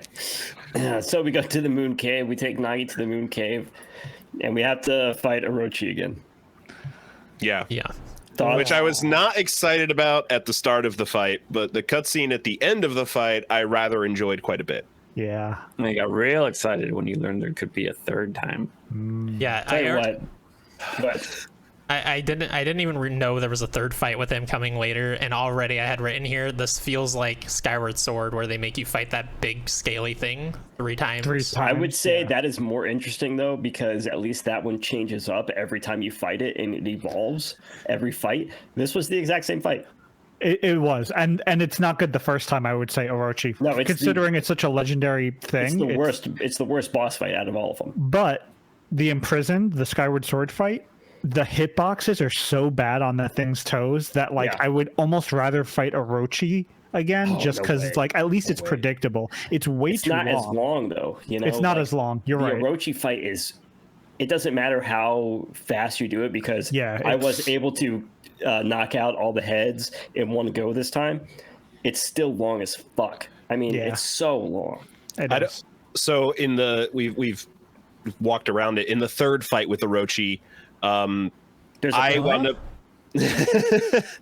I what didn't you're get the talking about. bell on the first shot, so I had to go back and do the bell a second time. I got caught in a weird point, and the hitbox didn't register for several dozen You hits. call yourself a gamer. Wait, I did it on my first try. I only had to get each head drunk once instead of twice. Yeah.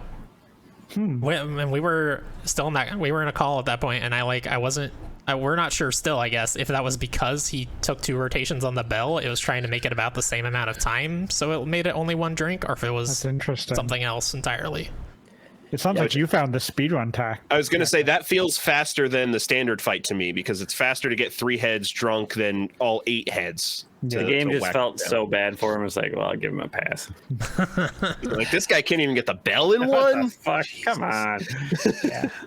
Yeah, but this fight is not fun. Personally, I think it sucks. Yeah, And I liked the fight the first time we did it. I thought it was too long, but interesting at least. But yeah, doing it a second and then a third freaking time, it was excruciating. I honestly think they took everything from that first fight and they ruined it. They completely ruined that first fight and what that was supposed to lead into and what that legend was supposed to be, and the retelling of that legend 100 years later in like a new era.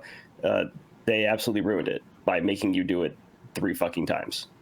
Yeah, you know. I think Orochi is the biggest roadblock to me ever wanting to replay this game, having to fight him 3 times again. And then there is a long cutscene. Anybody have any thoughts on the cutscene? I really like this cutscene. Yeah, God, right now I'm actually having trouble picturing the cutscene, and all my notes are mental. But I remember like coming to that cutscene and being like, I may not have enjoyed fighting Orochi a second time, but I really liked the way that the cutscene played out. It was just Nagi taking down Orochi again, but the Oina what was his name? The Oina tribe guy that we fought when we first Oki. got Oki.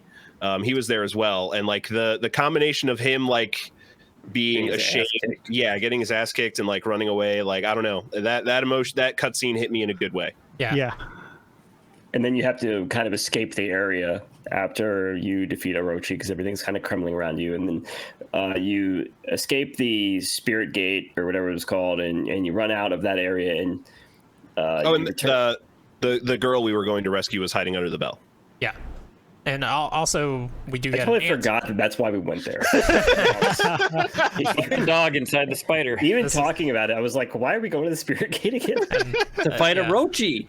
And that's how I felt when I was playing too. I was like, why am I here? Well, yeah, it's funny because you come into the past looking for her, but you don't actually go to the spirit cave because you're looking for her. You go there because Do they you ever knocked say how out. she got in the spirit gate? Just wandered in there. Yes, I think they somebody do felt say something. it. Yeah. Yeah. I don't forget what it remember. is. I don't have it in my notes, Someone- but they do.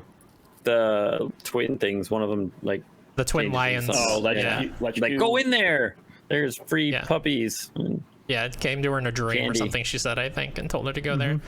But also, this is where you get Why, your though? answer if you were wondering, you know, like I was, puppies and if candy. Amaterasu was Shiranui, you get your answer because Shiranui comes and saves Nagi at the last second from a boulder that's about to fall on him. That was the Right. specific moment. That's right. Yeah. Nagi's about to die and Shiranui comes in. That moment was like, ah! That was cool. Well, it's like, who cares? I do. I care, Tom. Hey, there's move 3 out of on. 5 people. I want people at home to know because you're probably mad if you like Okami because there's a lot of shitting on Okami here. 3 out of 5 people here like Okami. Okay. Yes. Yes. Sorry, Wes. Yes. You know, Big Okami. time. I'm making valid arguments, I feel like. personally. Okay. No, that's fine. I mean, there's stuff we're agreeing with you on. Yeah, I feel like most things you guys are agreeing with me on, which is crazy to me why you like this game so much. It's a great game. Because they don't want to get shit on by all the people listening. Oh, So after Adam might you get shit on. leave Maybe. the spirit gate, you talk with Kai, and Chris is getting real dirty in this podcast, all right? I'm Yeah, trying that's- to move oh on. God, I'm trying to go. that's not where I was can I going, go? Tom. Can I Sure. go? Loads. He likes. No, to you shit can't go. on. We're talking. Anal God, beads. Tyler. damn. So rude. Anyways, damn. we're gonna go to the Waka Shrine now. There's not a lot of lead up to this. It's kind of like a walk of shame. There's but- just some more conversations with people, and you just go to the Waka Shrine. That's it. There's not a lot of stuff going on. Yep. And then the Waka Shrine is our last major dungeon. Oh, It's- wait, it- really quick. You learned that what's his name? Isun's grandpa is the equivalent of Isun 100 years ago. Yeah, the I thought celestial that was a envoy. cool. Yeah, that was a cool reveal. Yeah. I mean, it's kind of like okay, that makes sense, duh, when it happens. But I don't know, I like that. Yeah, and I like also like it. he was actually like chosen as a celestial envoy, which is the way it's supposed to happen. Which is why back in the village he had you run around and talk to everybody, including I think it was Mai was the little girl's name. Yeah. That actually like triggered this whole sequence. Because you supposedly you don't like you can't talk, so you can't tell him, oh, Isun's with me. So he's like assuming you need a celestial envoy. Yeah. Sorry, So, back to the Waku. We are now in the Waka Shrine. Waka waka. Sorry, I just keep thinking walk of shame every time you say walk of shrine.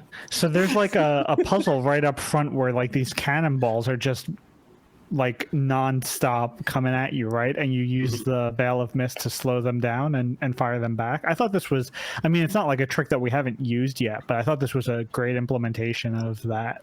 Yeah. Yeah, I think this dungeon as a whole has the best puzzles. It is the best dungeon in the game, in my opinion. But that It said, also has one puzzle that I just hate it. Is it I'm the sorry. spinning faces? we can get that.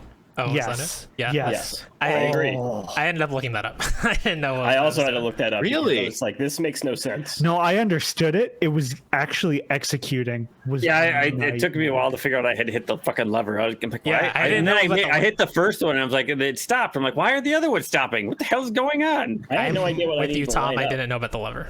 I didn't There's know a that room was- to the right I side saw that the like diagram, but Oh, I okay.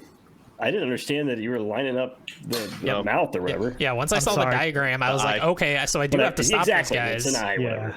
Yeah, I I saw totally the diagram, but like sandbagged I did The not know I mouth had to hit eye, the lever. you know. The lever. The only reason I know that I needed to hit that is because I did it on accident. Because I was trying to figure out what the fuck I needed to do. I was like, come on. I started. Well, I did it on slashing accident and- too, but I did this. The slash was across that I thought I hit the eye on the first like plate, and I was like, then I couldn't do it on the other. I was like, I did that What's too. going on? I did that too. Yeah, oh. I like this immediately after this, almost the cannonball puzzle. There's the little like scale puzzle where you're moving the trees around and everything. I thought that was fun too. This that was good. this dungeon rules. I think it's really good. yeah. I think it's actively good. The only mechanic I dislike in this dungeon is the having to draw ice bridges, because it was never consistent for me how Yes. long the bridge would be drawn or like how many gaps there were. I always felt like I would barely make the jump or I'd barely be able to get my way off of it. Like that's my biggest gripe on this area is those damn ice bridges. So I have a question for Tom. When we did the first episode, you said you hope that the dungeons continue to use a bunch of different paint skills. Like, do you feel now that we're talking about the last one, do you feel satisfied with like the buildup of the way the dungeons used paint skills? No, I was gonna say they do it better here than they do in some Zelda games. I mean, it does get better, but like, even with what Ryan was talking about, like, I draw that line for that fucking ice bridge, and I'd get 1 up here and then fucking 3 down here. I was like, how is this a consistent line? See, like, this I don't dungeon- understand what the hell's going on. This dungeon, And I think I just got made me more mad frustrated with the because the painting. I got mad just because it's like this was good. Yeah. Why wasn't there more of this good stuff? like they know how to do it. There could have been way more of this. Like, they utilized everything that was in your arsenal at the time. It was just, I think every puzzle was pretty good except for the spinning faces, you know, because apparently I'm stupid and I didn't realize you need to line up the eyeballs. Oh, it still took me a while, man. But it just, I mean, this is a great dungeon. There, like Cris said, with the trees and the scales, that was fun. I love the part where you have these spinning wheels that are like on fire and you have to ice them over and run across them. I thought that was great. Yeah. The only part that kind of sucked was the flaming spiders that you had to like ice over and jump across. I had a couple of instances where, again, you know, I'm not good at jumping apparently in this game, and I would overshoot my jump or undershoot the jump, and I would fall down like super fucking far. Yeah, but yeah, that's just it though. You didn't fall down and like go into a hole where it resets you back up. You fall down at the beginning, hit a normal platform, and then you have to go all the way the fuck back up. That's a pain. And that was frustrating. So it's like, if you're gonna miss, do it fucking horribly so that you actually die. There's also a puzzle with like a scale and like a plant, and you would like move the plant over, bloom Yeah, it. you gotta make them grow. Yeah, that was interesting. Yeah, Yeah, nice. great I like that dungeon. one. Should have mentioned the blizzard brush technique as well. We get that. Yeah, from you the move spinning ice around. face. It's not any different than all the other elements we've got. It's the most useless one. Like, you get it and you use it for like 10 minutes and then you never have to use it again. It's because we're at the end of the game, though. I think Yeah, pretty also much. to some extent. I mean, if you like go back, I'm sure That there should are be uses. one where you touch a guy and he just explodes. Yeah. The There bombs. you go. Yeah, Visceral. I also did not like the flame spiders, partially because sometimes I would freeze them like a little too low, and then you either, if there's fire nearby, good, you can melt them and let them go to where they actually should be. Otherwise, you just have to wait for them to unfreeze and then freeze them again. Luckily, I did find out like maybe 5 minutes later that, you know, that disc I had on my back was access to fire at all times and made it a little less of a pain. Also, it just doesn't make sense that you have a like fire tablet that lets you literally swim in lava, but you can't jump on the flame spider's back. That's a great point. Yeah. So there is like a little thing that you have to do in one of these sections where you have to get all these cannons to like shoot across at the same time or some shit, and then like go across. I didn't understand that, and I tried to go across without the cannons, and I was stuck on this area for a good 25 minutes. Oh man, I thought this was way easier than lining up, because Could not figure it this out. has the spinning cannons too, right? Like that other Yeah. place that's But I didn't stuck, and I couldn't understand get that what to you line had up. do. Oh, Like, this I was thought- way easier than that one. Like, every Yeah. time I would hit the cannon, I was like, oh, this cannon's going to take out the cannon across the way. And it didn't. You just had to line them all up and have them shoot, and that would take down the barrier. And that was it. And they just run past, like, this is fucking dumb.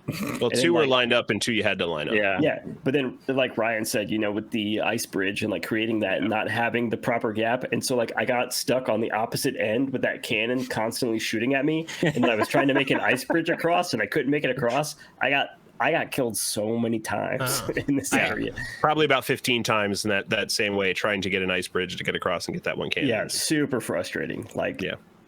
So speaking of this now dying, like at the end, how many times did you die? Because there's a counter. Oh, 0. I didn't Oh, look. I took screenshots.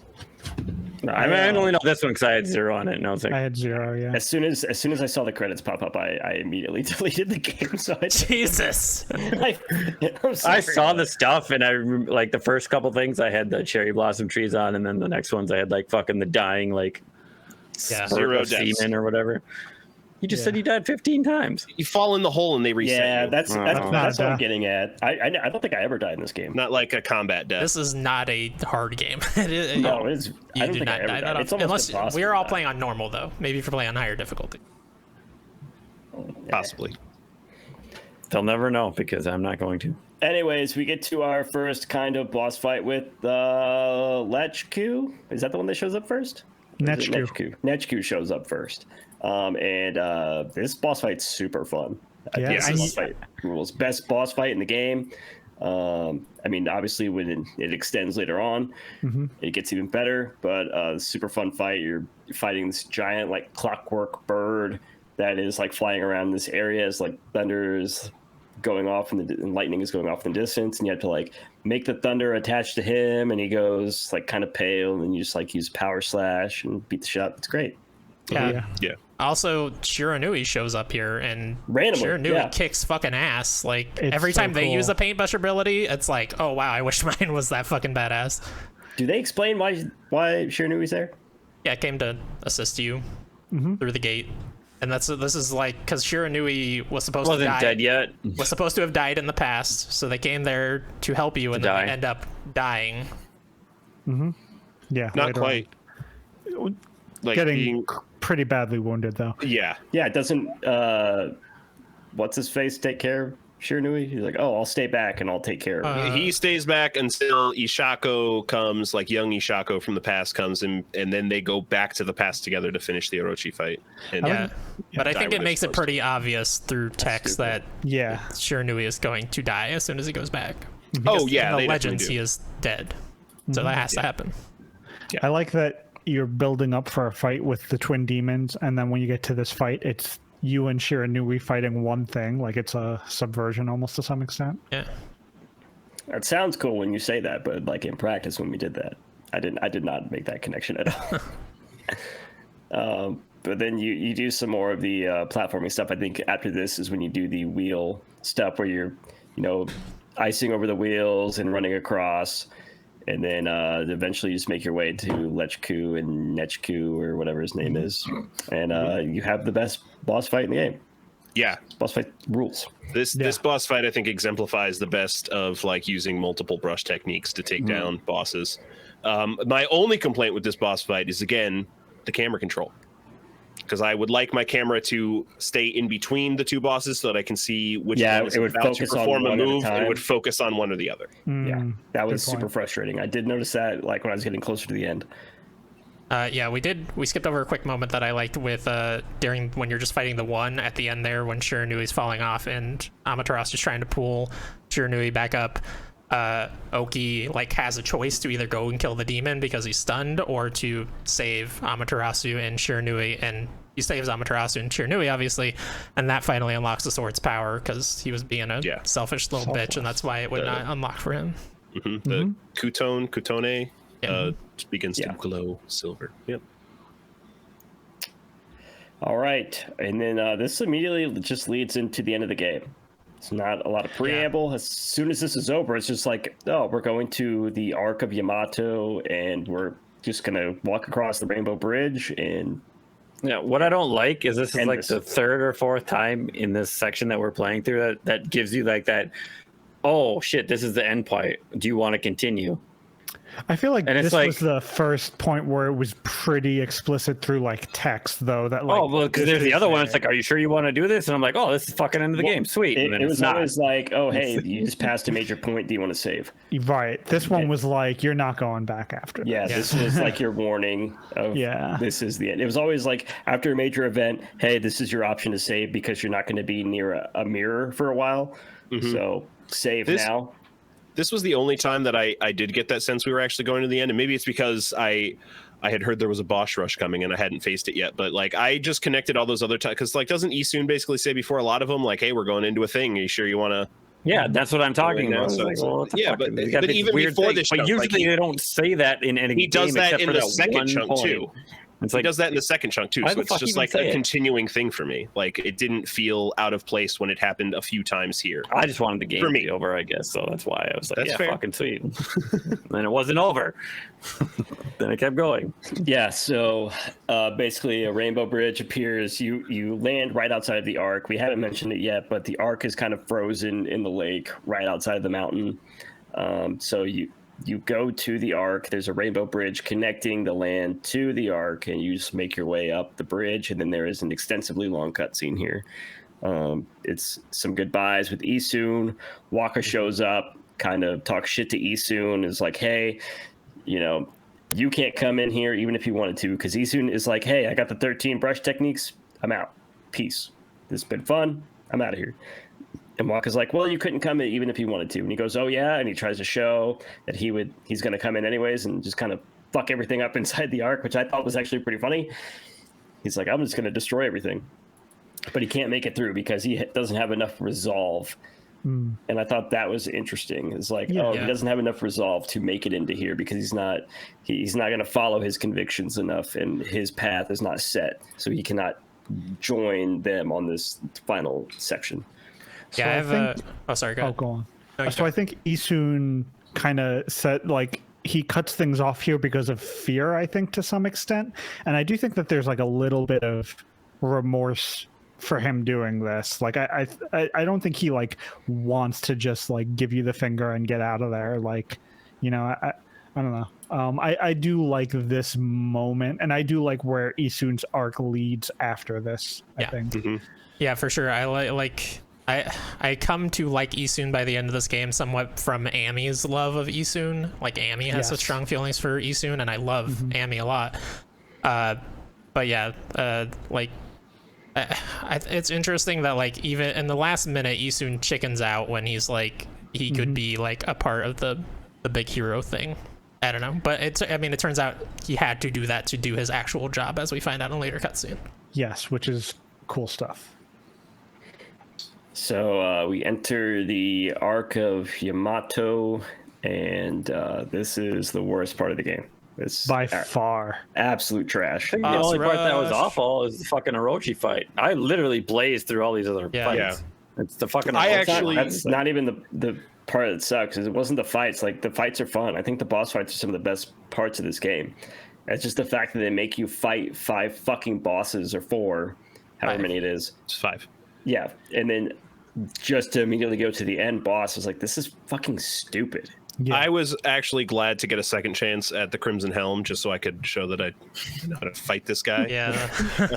But now you're overpowered. But it's like, oh, hey, we just made you fight Orochi like an hour and a half ago. Now you're going to fight him for a third time. It's like, let me fight the birds again. Yeah. Exactly that. 100%. Exactly that. I feel like, so I have in my notes, a non-optional boss rush is almost never like additive to a game, especially this. Like, it doesn't reward you. This is just like, you have to do it. Like, I would prefer this to be optional, and then you get like a new weapon, or like a new something, or a new artifact or something afterwards. Yeah, or like it increases your godhood as you go something like the final boss. It's like, it does nothing. It's extra sun fragments. Yes. Yeah, because all that stuff carries into New Game Plus, so it wouldn't be for nothing. But yeah, this just didn't feel like, I dig what you said, Ryan. Like, it helped you see how far you've come from some of those earlier bosses, and the boss fights aren't terrible, but to do 5, it's like, that's going to take some time, and to have one of those be Orochi, which just always takes some time. Yes. And when like we literally just did it, it had, because if you think about the amount of time from like the Spirit Gate to here, it is not a lot of game in between there. No, it's really not. It's really not. Yeah, and also there's those 3 Celestials on 3 of the bridges that like stop you to tell you the story of the Ark of Yamato again, but with a little bit of extra context. Yeah, that didn't feel great. I may have skipped those. I definitely skipped those. Or kept pressing the button. I mean, basically the Ark, there was a celestial war, and these celestial beings, right, went onto the Ark, and the Ark crashed. Is that it? Kind of. No, the Ark was transporting. So the Ark was built by the Moon Tribe. It was sold to the Celestials as a way to like traverse the heavens. But they didn't know that the Ark was also like stowing away thousands of demon spirits in its hull. Because Waka's dumb. Yeah, Waka didn't check his paperwork. And then it happened to crash. The rudder broke or something, and it happened to crash in that lake. And that's why Wepkir and Kamui have this reputation as like the birthplace of all evil, because once the ship crashed, all the demon spirits got released from there. It's like Noah's Ark. For demons. For demons. Yeah. Yeah, also, all the bosses here give you a shitload of money that you really have no purpose for anymore, unless you need healing items or whatever. You somehow don't have enough. Or you can go talk to the celestial being at the front of the Ark and buy a bunch of infinity stones. Yeah, healing. This is where I got the end game beads by that. Yeah. Oh. Yep. Yeah. That guy's the one that has the end game beats. Yep. Really, I didn't see them. They're like 500,000. Yeah. I wonder if that's still like, worth did you it. guys get a lot of stray beads? I wonder if that's a thing we have to get a certain number of those or something. Because So the stray weren't in beads the give store you that I saw. nothing until the very end. When you get 99 or 100, they give you. Let me hold on. I have a note. If you collect all 100 beads, you earn the string of beads, which is an artifact that gives you invincibility, infinite ink, and 10 times damage inflicting power. Yes, and you get a stray bead from finishing the game, so you can't get that until New Game Plus. So that's New Game Plus. But I mean, Oh my god. yeah. It's so Gotta frustrating. play it again, Tyler. No, I don't. Load it up. No, I don't. Yeah. But Let's you fight the goldfish. You fight the 5, and then you go and you fight Yami. Finally, you know, we've heard about Yami a handful of times. The infinite pool of darkness spewing from Yami. And what is Yami but a lone fish inside of a glass ball? Apparently, that is. Yeah, has anybody played Earthworm Jim? Inside of a sphere, because why not? And then I do like this fight. I think this fight's fun. Yeah. The Yami fight. Yeah, I think it was cool. So this is like kind of where Isun has been on the ground, also like manifesting everyone's belief in Ami through his paintings, right? Yeah. Yeah. Which is Yes. kind of like that cool twist. And the only thing I like about the boss rush is just narrative wise, it gives Isun the time to have been doing that while Yeah, right. you were possibly doing those things. Yeah, because as you enter this room, like Waka and you enter the room, and Nami steals all 13 of the brush powers you've worked so hard to throughout 25 to 30 hours of this game to get, and Waka stands there to like deflect the blast while Ami recovers her strength, and then it goes to the cutscene of Isun like roaming the countryside, just littering. That's in the second phase of the fight. Oh, the second half? Okay. Yeah, that's. You want to know an fight easy the way to Turks. get most of your powers back right away? We did the same thing. I did the Ryan thing, and I just used all my fucking exorcism slips. Nice. Yeah, great time to do it. Nice. Yep. Yeah, I used a couple of those during this fight just because there wasn't going to be another. I place used to all use of them. them, Like, but- what the fuck else am I going to do with these? It's a long fight. I did is, not yeah. use exorcism slips. a long I used fight. a lot of Infinity Stones. It's literally all the ones It's a I had long fight. only made it through that first phase. Like I had none left after that. There's 5 phases. There's like a red phase, blue phase, green phase, yellow phase. And then the last phase where he's like a dark hand, basically. And it's a lot of just like as you get your abilities back, you have to chain fire, lightning. Yeah, and the ice, one you always bullshit. need is the fucking last one you get in that part. Like, oh, you can see the fucking lightning swords, and then you finally get lightning at the very end after doing jump attacks. One of the things I always found frustrating is like I felt like every time I was about to kill him during a phase, he'd be like, "Nope, I'm gonna go back inside my ball," and then I have to like go through the fighting sequence again until he finally popped back out. And I was like, "Come on!" It was a long fight, but I mean, it was okay. Yeah, I adore this boss fight for sure. I generally really hate the trope of, oh, those things you've been collecting this whole time, now they're mine. Good job wasting all your fucking time. But they do it really well here, slowly giving them back to you and making you use them in a specific order. So you it's also like kind of tutorializing you through the fight, like you know which powers you should be using because you just got them. I honestly wish we didn't get him back. I feel like that would have made it a little bit better because it would have made Isun's arc more interesting because it's like that was his goal, was the 13 brush techniques, right? That was never Amaterasu's goal. They weren't trying to go out and get the 13 brush techniques. Just Isun was. I think Isun's goal for the 13 brush techniques was masking his real goal. Like, even though he didn't want to like his grandfather, he kind of hated him, resented him for like trying to push him down the path of becoming a celestial envoy. And that cutscene where he is roaming the countryside, littering the countryside with his art, that is getting people to believe in the gods again and pray. I got misty-eyed at that cutscene, not gonna lie. Like that brought a lot of emotion out of me. Yeah, there's there's 2 scenes in a row there that I got a little misty-eyed. There's also right before that when you think you've beaten the boss to begin with, and Amy starts to do her howl, and then she sees Isun jumping up on her nose, and then he disappears into like a little ghost thing because he's not actually there. I guess Sad Amy makes me sad. No, I'm with you. Nothing. That did something for me. Yeah. Also, Waka. I was like, is this the end now? Waka eats it for a second, but then kind of comes back, right? Did you guys think Waka was dead? I was hoping he wasn't, because by this point I was like, oh, okay, I'm on Waka's side. He's a cool character. He's interesting. I want to see where this goes. It's fine. Wasn't expecting them to sail away in the ship into the sunset. That was fun. Yeah. But then, yes, I do want to call out specifically the music in that scene where Isun is spreading all the paintings he's made, and you see all the characters you met throughout the game all sending you their prayers, and you're finally getting your power the way you're supposed to get your power, which is from people's belief in you and not from the brush techniques themselves, which is awesome. And that's tying in mechanics and narrative, right? Like that rules. And design, because like from the first moment we meet Shiranui, there's more embellishment to Shiranui's design than Amaterasu's design. There's more red, there's more fluff on the feet, and when you get the power from the belief of Isun's drawings, you get that look. Yes. It's lovely. Awesome. Yeah, it's very cool. I think I had Rage Against the Machine's Bullet in Your Head. Oh my god. Yeah, same vibe. Did it make anyone else think of Elf? Oh my god, that's okay. It's yeah, I got you. That's kind of what that's why I was like, okay, it's a little cliche, but I think they do it in an effective way. All right, that's it. That's really it. No. With Waka. Then there's so like we beat Minami.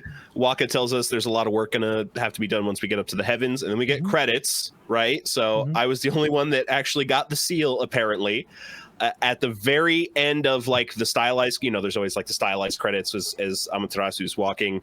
There is a lovely picture of Susano and Kushi with a baby. Oh. And then a penis stamp. That's where your seal comes in. It's amazing. I wish you would have taken a screenshot of that. I died laughing. I was laughing so hard. Yeah, load up that last save, get through it again, and take. I have to play through the whole game again. Why did you not take a screenshot of that? That's I was laughing too hard. Yeah. I love that you were able to hold that laugh back to have this genuine moment. I would have so much. That'd have been so funny. That's amazing. It's good. It's good stuff. So what did you guys think of like the fact that Ami and Waka kind of go off together at the end?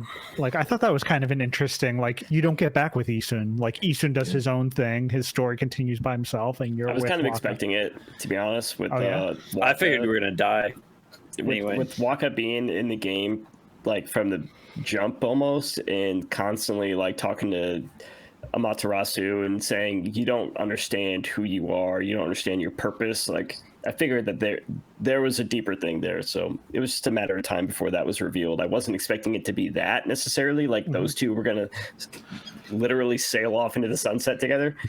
But spaceship, very fun. Yeah, I figured you crossing the Rainbow Bridge just to get on it was like, pets dying, Rainbow Bridge, like you're not coming back anyway. The ending sure seems like it's teasing a sequel with like Amaterasu has a lot of work to do up in the heavens, and having played 6 hours of Okami, I can say they are not exploring that at all, even though it is a sequel. At least not so far. Yeah, it's like the sequel for Mac and Me. It's not coming. It's very brief, but I feel like it was at that point kind of welcome how brief the ending is, and I liked it. It kind of threw me off in some ways. In some ways, it was cliche but effective. Like it worked for me. I was still kind of confused about Waka though. I was like, is he a god? Is he from the moon? What the hell is going on? He's a moon tribe. Yeah, he's a moon tribe. Yeah, they say it. I don't like that. That they say it, or no? It's just like, why are you from the moon? Just be from. He's from Kage the French. is from the moon. He's from the French moon. I don't like that right? either. She flew away in a fucking rocket ship. I didn't like that at all. What do you have against moon people? It's just. Yeah, why didn't they get eaten by the rabbit yet? You liked Kaguya. It makes sense in Japanese myth. This is just your Western brain not accepting new cultures. Yes. Yeah, are you even like anime? Right? I definitely don't have a One Piece hat on, and I don't have a One Piece tattoo. You know what? You should just summon some fire. I do have a triangle tattoo. If you guys don't know. Yeah. Yeah, fire tattoo there. Okay, so anyways. final thoughts on the game, Chris? I like it a lot. Very good game. Even though it has some serious pacing issues, especially towards the end, especially with the Orochi battle happening 3 times. That is like the biggest grievance I have against this game.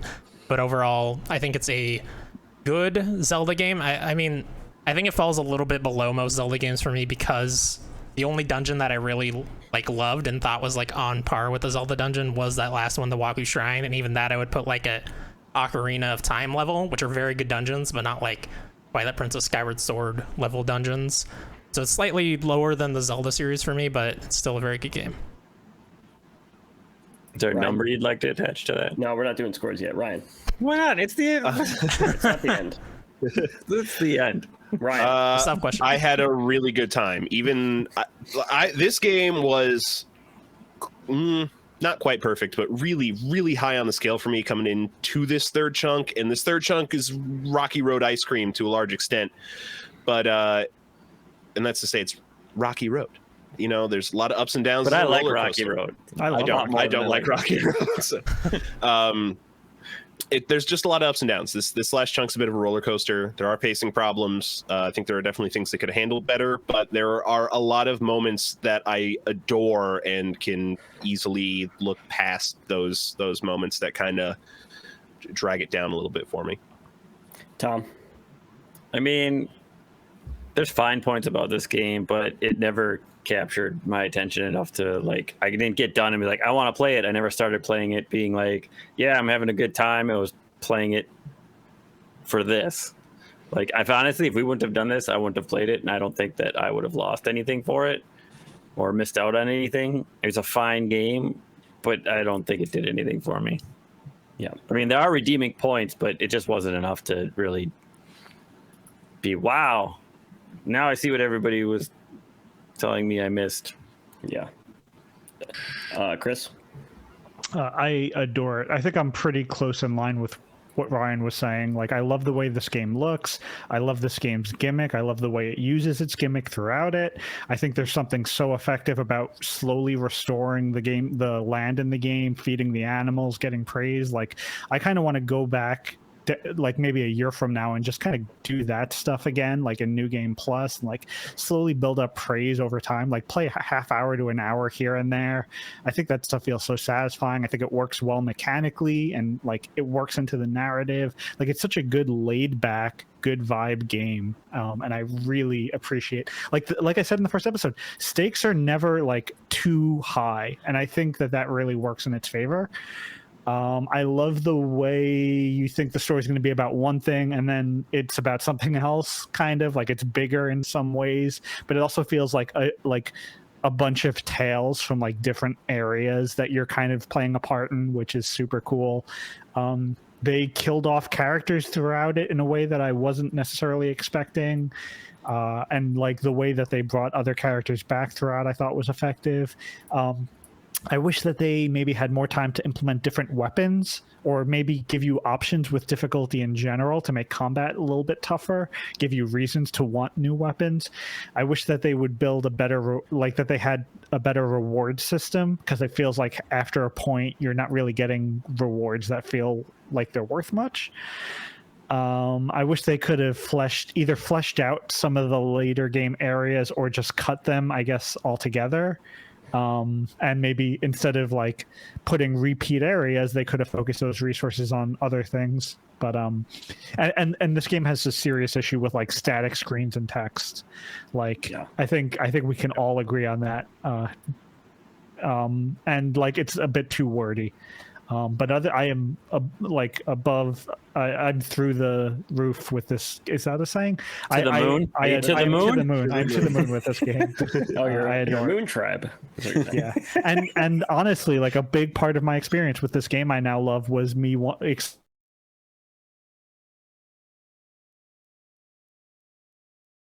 you for as much as we did. Well, thank you.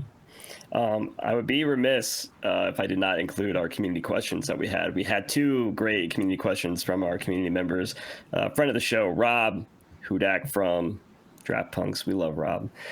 He asks, now that the game is complete, where does it rank in your list of Legend of Zelda games? Well, I really want to hear Tom's answer to this. Also, what ability or tool was the most fun for you to use throughout the course of your playtime? Chris, red shirt Chris. Oh God, I'm gonna die. I'm a red shirt. Yeah, and like I kind of already answered in terms of Legend of Zelda. I think it's slightly below all the 3D ones at least. 2D's a little lower on the spectrum in general for me. I haven't even played all the 2D ones, but I think they're kind of hard to compare in general. I think the 3D and 2D ones have very different feels. So in terms of 3D Zelda games, which is what this actually compares to, I think it's slightly lower than all of those for me. But those are all like exceptional video games. So, and ability or tool that I like to use, I don't know. I just use a lot of power slashes, I guess, but that's boring as hell. I don't know. Oh, hell yeah, man. Power slash, man. You're so vanilla.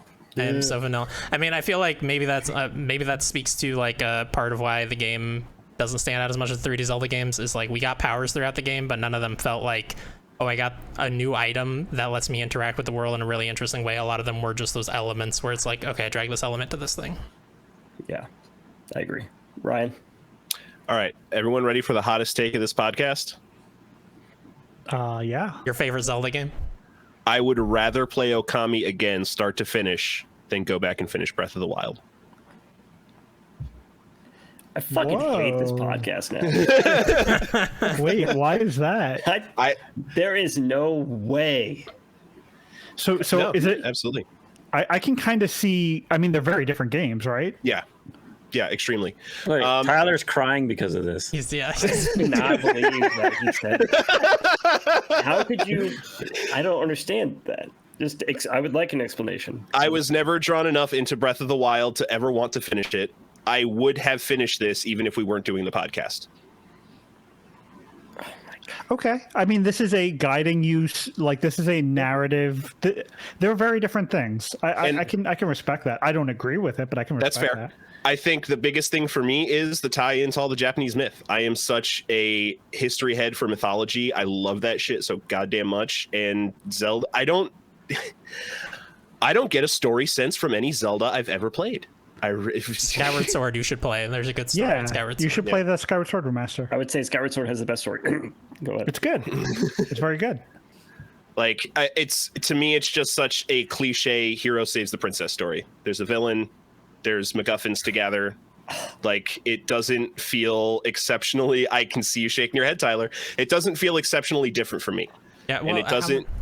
Sorry. How many? No. Which Zeldas have you played? Because I know you played some of Breath of the Wild, and I would agree. I've played about 50 hours of Breath of the Wild. I've basically done everything but fight Ganon. And I think I would agree in Breath of the Wild that the story is barely there. It's just not the point of that game specifically. Yeah, correct. Yes. And Spirit Tracks. Okay. Listen, you might not have like the full. You might not have the full breadth of. Yeah, that's fair. The Wild, but like. Still, Breath of the Wild is one of those Zelda games that everyone holds on an extremely high pedestal, and I can understand that. Listen, sure. I love Zelda games. Breath of the Wild is not even close to my favorite. Everyone has their own favorite, but you can't deny that people don't hold like Breath of the Wild up as like one of the masterpiece Zelda games, so to speak. But you're comparing it to an open world like action adventure game versus like games that are legitimately exactly like it. Or close to exactly like it. All right. And none of the Zelda games have been on my backlog for the last decade and a half, but Okami has been. Oh, my God. I think, no, I totally kind of, actually, I super appreciate this opinion. I think it's kind of cool. I would love to hear what you think of Twilight Princess, Skyward Sword, or Wind Waker, if you ever do get to one of them, because I think you will find a similar experience to this in those games. But I think even those being similar, I think there is a lot about Okami that is unique. And some of the things that you seem to resonate with are unique to Okami more so than I think any Legend of Zelda game that I've played. So, I mean, based off of that, I would say that you would enjoy Majora's Mask the most. Maybe. Maybe. That's the feeling I get. And ability or tool, I love that the Veil of Mist. Yeah, absolutely. Tom? So I would rather play Zelda 2 than play Okami. This guy's got the right answers. Now, I've only played that one What was the first one on SNES? Link to the Past, Past. Yes. Ocarina of Time, and Breath of the Wild. But all I good. definitely would play any of them over Okami, especially Zelda 2. Okay, what about favorite tool to use throughout the course of your playtime? The bomb? Come on. Is that even a question? I think All right, it is. Chris. That's a question mark. I don't know where I would rank it, so I have a bit of a blind spot. I haven't finished some of the 3D Zeldas, so I feel like I can't rank it too well. But like, everyone has their favorites with Zelda, right? And I feel like if there are S tier Zelda games, I feel like this would fit in with like generally A tier Zelda games. Like I think this is very good. I think it does have a lot. I know Tyler, you felt like it didn't feel like a Zelda game. For me, for some reason, it kept going back to Zelda games for different reasons. But like, I think it is distinct in enough ways that it didn't just make me want to roll my eyes back and play like a better Zelda game. Like, it does enough unique. But I don't know that it lives up to some of the highs that I've gotten from Zelda games. But I adore this. I would say this is like an A tier Zelda game, and I would totally play it again at some point. My favorite non-combat brush technique, I think, is Bloom, because it feels so good to use it in the environment. My favorite in-combat technique is either Veil of Mist or Power Slash, I think. For me, I do not put this on a list of Zelda games. It does not count. I would not even, if I did, it would be at the bottom easily. I mean, like Majora's Mask is my least favorite Zelda game, and I would play Majora's Mask 18 times before I played this game ever again. I did not, just not on a list of Zelda games for me.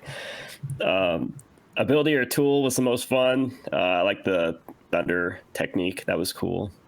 Just the way that we were able to use that. I wish they would have used it more in puzzle design, but it's fine. And then we have another question from friend of the show, Wes. Okay, so now that you've all played through Okami, what do you want to see it do better? Chris kind of talked about this earlier when we were talking about, our final thoughts on the game. And we also asked, how would you improve it? How would you like to see a new game in the franchise? We should probably answer like one question at a time, because there's like 5 questions. But Like, I feel how like would you improve they kind of lead into each other. Yeah, So what do you want to see it do better? How would you improve it?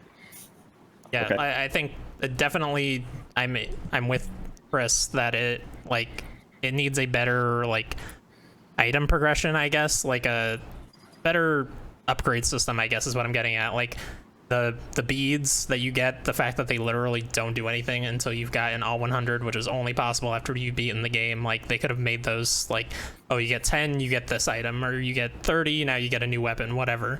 And that would be at least a little bit more interesting. And like the praise that you get, like once you have maybe 7 health and like 5 ink pots, you're good. Like I never died to even use any of those ancestral pouches. And I guess you need a few money upgrades if you want some of the dojo stuff, but that's about it. Ryan? See it do better. I think pacing at the end and a little bit of a rewrite, I guess, are the things I would, and improve it. Take out the third Orochi fight and put in the Twin Demon fight. Agreed. Just Tom? take out the Orochi fight and make it only 4, I think is even better. What, you want to fight Orochi 4 times? Yes, I want the boss rush to be 5 Orochis. He just wants to fight Orochi the entire game. All at once, and you have to run around a giant pool. And Yeah, I get want them my entire all drunk. all Oh my Orochi. god, 40-headed Orochi. That's what I want. That's what I want to make this better. That's how it needs to improve. Right there. I don't think I need there to be sequels. I don't think there needs to be anything for me. I mean, that would even draw what would me you do in. to improve it? Blow it up and start from scratch. Oh. I mean, the story's there. I just don't. It's just a lot of.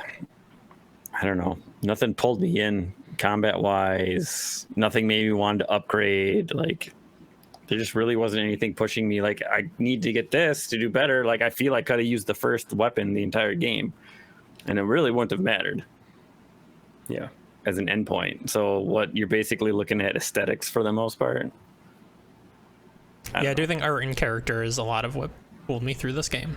But I mean, a lot of what Chris said as well. Like, they're, you know, the fucking dialogue for one thing, that's definitely got to get fixed if they want to go anywhere. If they won't even get close to grasping at any straws for me. Mm-hmm.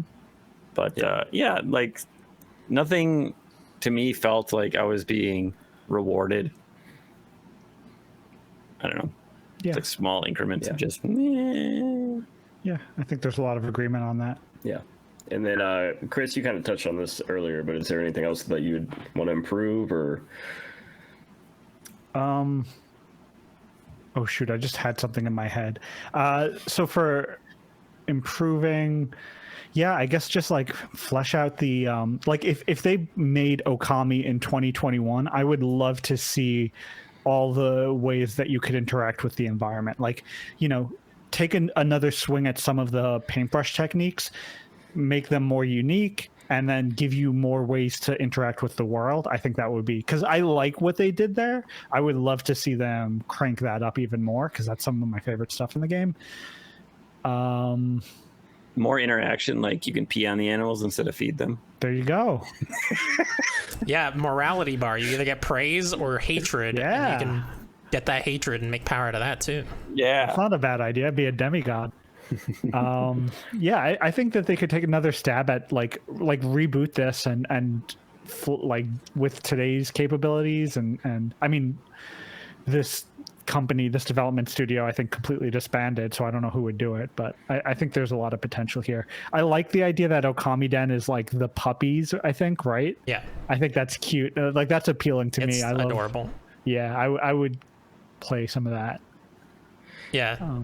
Like in terms of a sequel, because next question is new game. Would you want new games in the franchise, and how do you think you would continue the story? That would be interesting.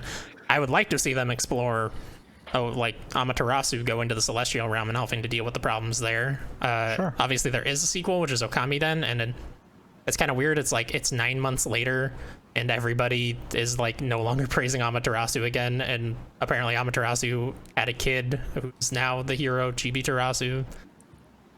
So who did great name. immediately get impregnated then? Because it's 9 months. Well, then, I don't think dogs carry yeah, babies I the don't same think they way. carry Waka. Waka impregnated Amaterasu right at Oh the my end. god, no. That's why they sail into the sunset. There you go. Well, It's a metaphor. Does Chibi Terasu have blonde hair? Yeah.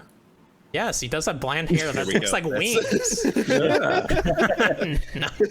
Oh no, we need to move on to the next question. There is none. I would like to see a sequel. I think missions in the Celestial Heavens would be really cool, but they could also just go to, like, have Amaterasu be the traveling history fixer, go to other myths from Japanese mythology. That would, be right up my alley. That's a great idea, Ryan. Or go to the moon and fight space bunnies. That's another good idea. Yeah, Yeah. Ain't bad. yeah, Side even, scroller beat 'em up. Is that Mario Odyssey? That's just Mario Odyssey. yeah, that is Mario Odyssey. That's true. But yeah, even like they don't even need to use Amaterasu necessarily, or even like the name Okami, because that's all connected to Japanese myth. But like they could keep the spirit of the game alive in a like spin-off or whatever that takes place in another mythology. Oh, isn't that game called like Legend of Zelda something? True, spiritual successor to Okami. We shared a video in the Discord of the prototype version of Okami, where it's like realistic graphics. I would love to have had a dungeon where you jump into a game where like suddenly it's realistic graphics, and Isun and Ami are like, what's happening? And then like you get back into the world. That would have been a fun little nod. Weird note I found. So I did a lot of, after I beat the game, roll credits, I did a lot of like researching how ancient Japanese myths connected to all the people in this game. There were a lot of interesting things. If you're at all curious about it, I suggest looking into it. But one of my favorite little notes was that Okami is a play on words. So you can say it two ways. If you say Okami, it's great god. If you say Okami, it's wolf. Oh, that's cool. I feel like the menu says Okami. Yeah. Yeah. So Little great god. child. Cool tidbit. All right. Yeah, wouldn't it be really cool if it said Okami until the very end of the game when you actually become a god, and then it said Okami? But it doesn't, because It doesn't. Hey, they say Okami. But yes, mostly they speak in Banjo-Kazooie. Does anybody else have any ideas of how they would continue the story? Ways that'd be more interesting. More puppies. Tyler's riding around on Ami. With the ragdoll effects. There's a lot Wait, of that. can you in draw that? Okami. Can you draw that on stream? Oh yes, put it in the Draw This channel. Okay, I'm gonna do that now. Would you like me to answer what it could do better? Yes. Because I think it could do better with the dungeon design. I think the dungeon design was lackluster. It's like Chris said, one section was a complete copy and paste of another section. And I don't think they utilize the abilities that you are going to get enough. When they did utilize them, it was the best part of the game in that last dungeon. How would you improve it? I mean, rewrite the entire thing. I think Isun does not work now. That character does not work in this time. So you'd have to completely redo Isun and who he is as a character. Yeah, agreed. And I would make it to where your abilities actually function within the dungeon for more than 10 minutes at a time. And I think it's one of the things that Zelda does well, and I know a lot of people compare this to Zelda, is when you get an item, you use that item for like the entire dungeon, but then they find unique ways for you to use that item later on throughout the world. And I feel like this does not do that. It's like you get an item and it's like or a technique, and you don't really have to ever use it again if you don't ever want to. It's like they kind of force your hand a couple of times with fire, ice, and lightning, but you never have to use them again if you don't want to. So we skipped over almost every side quest in the game, like talking about it. A lot of those side quests do use those powers, though. I don't know if you guys did them and just we didn't talk about them or not. I did not do a single side quest because I had no interest in this game. Right, so that's fair, but I do think that that's where some of that is. Could be. Yeah. If that's the case, make the side quests more prominent. So, like, you have that as a focal point that you can, like, hey, here's this thing that you can do. Don't make it like a thing on the back burner that you have to go and search through, like, thousands of pages of text, because the amount of text that's in this game and the amount of repeated text that is in this game is ridiculous. You know, we said it earlier and we're saying it again now. It's just like they say the exact same thing at least 3 or 4 times at different sections, and it's redundant. Yeah, I did a few side quests early on. I do wish they somehow denoted people that had side quests. Like you just kind of just go talk to everybody, and then they don't, like, if you choose have a not map, make a marker on the map. It's not that difficult. And then if you choose not to do the side quest like there and then when you get it, there's no like journal that's tracking your side quests or anything. You just have to remember that that's there or be writing it down or whatever. So that's definitely something they can improve, like a journal to keep track of that stuff. Yeah. Lastly, how bad do you hate Isun, having dealt with him the entire campaign? To kind of repeat what I said earlier, I like Isun through Amaterasu, really loving Isun. But like as a character, he doesn't do much. He sucks, especially early on when he's just, like, his entire personality is I'm a perv. Yeah, which I mean, that there's a lot of anime characters like that though, so that just fit like. And name an anime, there's almost always a perv in them, and that just kind of fit that role for me. And I love the redemption arc he has at the end, how he comes to be the Celestial. Like I said, that was an emotional moment for me. I got on the verge of tears actually watching that cutscene play out. So I love Isun by the end of this.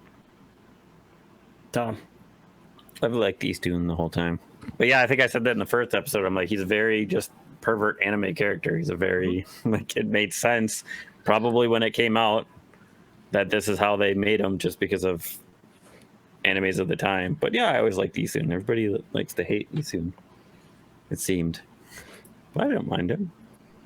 Chris? Yeah, a lot of the sentiments that were already expressed. I think when he speaks about women are the low points, and boy, does he do that a fair amount. Mm-hmm. But I think everything else, including especially the redemption arc at the end, is solid stuff. Yeah. He's fine for me personally. I could take him or leave him. There were parts where I was like, okay, he's cool. There's parts where I was like, okay, I'm really tired of the way that you talk. And he does a lot of talking. So it's just part of the game. So now we are going into the final section. We are going to give a score for this game. Chris, do you have a score for this game? Yeah, it's like an 8.75. Very, very good. Ryan? 925. Tom. 6-5. Okay, I'm going to go because I don't want to be the last one with my bad score. I'm giving it a 5. Oh, Oh, ouch. I'm giving it a 9, I think. Yeah, solid 9. Yeah. I love it. Well, there you go. Somebody figure out that average. I apologize for bringing that average down. No. I apologize for being shitty about this game. I'm trying my best here. It's very hard to host. You offer a good different viewpoint. I mean, When it's, it if is- this was just are people not in a glowing game, about it, you know? if this was just people So- glowing about it, I think like there would be people who were more lukewarm on it, who would be like kind of rolling their eyes at me, Chris, and Ryan. I think a little bit. Well, Yeah. thank you guys for being a perfect character foil to my villainy throughout this entire episode. Chris, you got an average there? Yes, it is a 7.7. So, still 7 points on Fantasy Critic. That's not bad. It's not bad. That's not bad. I can live with it being a 7. Before we get to the end, I do have one last Ami in it for the occasion, if you Let's guys do want. it. All right, Yes. let's do it. Okay. So I had to stretch a little bit. I didn't expect to do this for 3 episodes. So we're going to kind of play loose with the rules. This is more of an Okami in it instead of Ami in it. So like anything Okami, this game related in other games, let's say. My local GameStop. Before we start, if you roll all of the audio back from all the other episodes, I'm pretty sure I got every single fucking one wrong so far. Let's see if We'll this see how is this goes. similar to Isun. This might be your redemption arc, Tyler. All right. Tatsunoko vs. Capcom, a fighting game on the Wii with Tatsunoko characters and Capcom characters. Okami in it. Okami in it. no. I mean, not. Okami in it.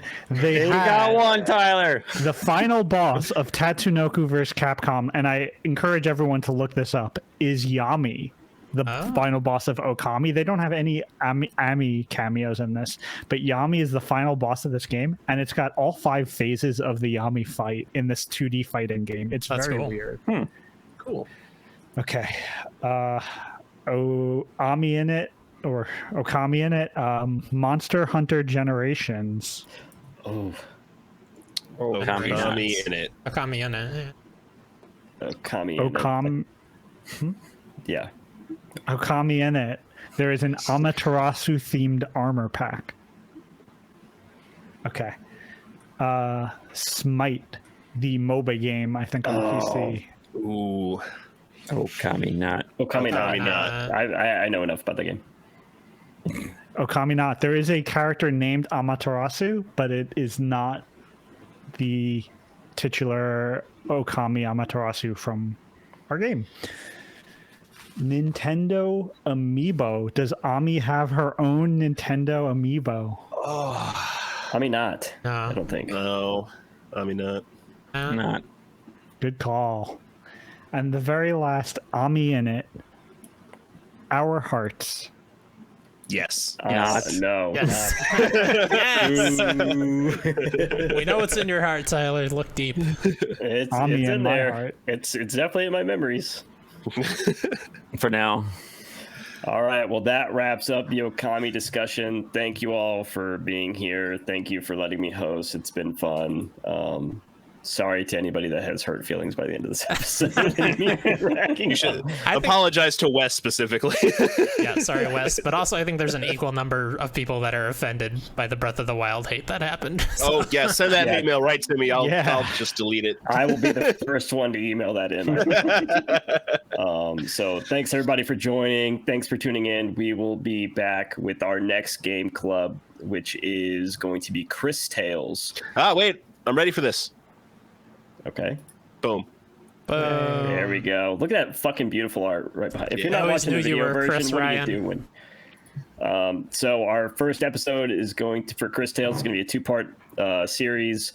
It's going to be on August the 5th. It is going to be everything up through, what is it? The When you City of- get to the City of Cinders. City of Cinders. Thank you. So up to the City of Cinders. So play Cris Tales up to the City of Cinders. Right into the show. Let us know what you think. Ask us any questions. It's going to be a fun time. Chris Bartlett, anything to plug? Yes. Let's see. well, I guess I won't plug D&D because by the time you listen to this, it will probably be over. But you can watch it on our YouTube channel. We did D&D. I will plug every Wednesday. I play Resident Evil on twitch.tv/Spelunkers. Right now I'm in Resident Evil 4.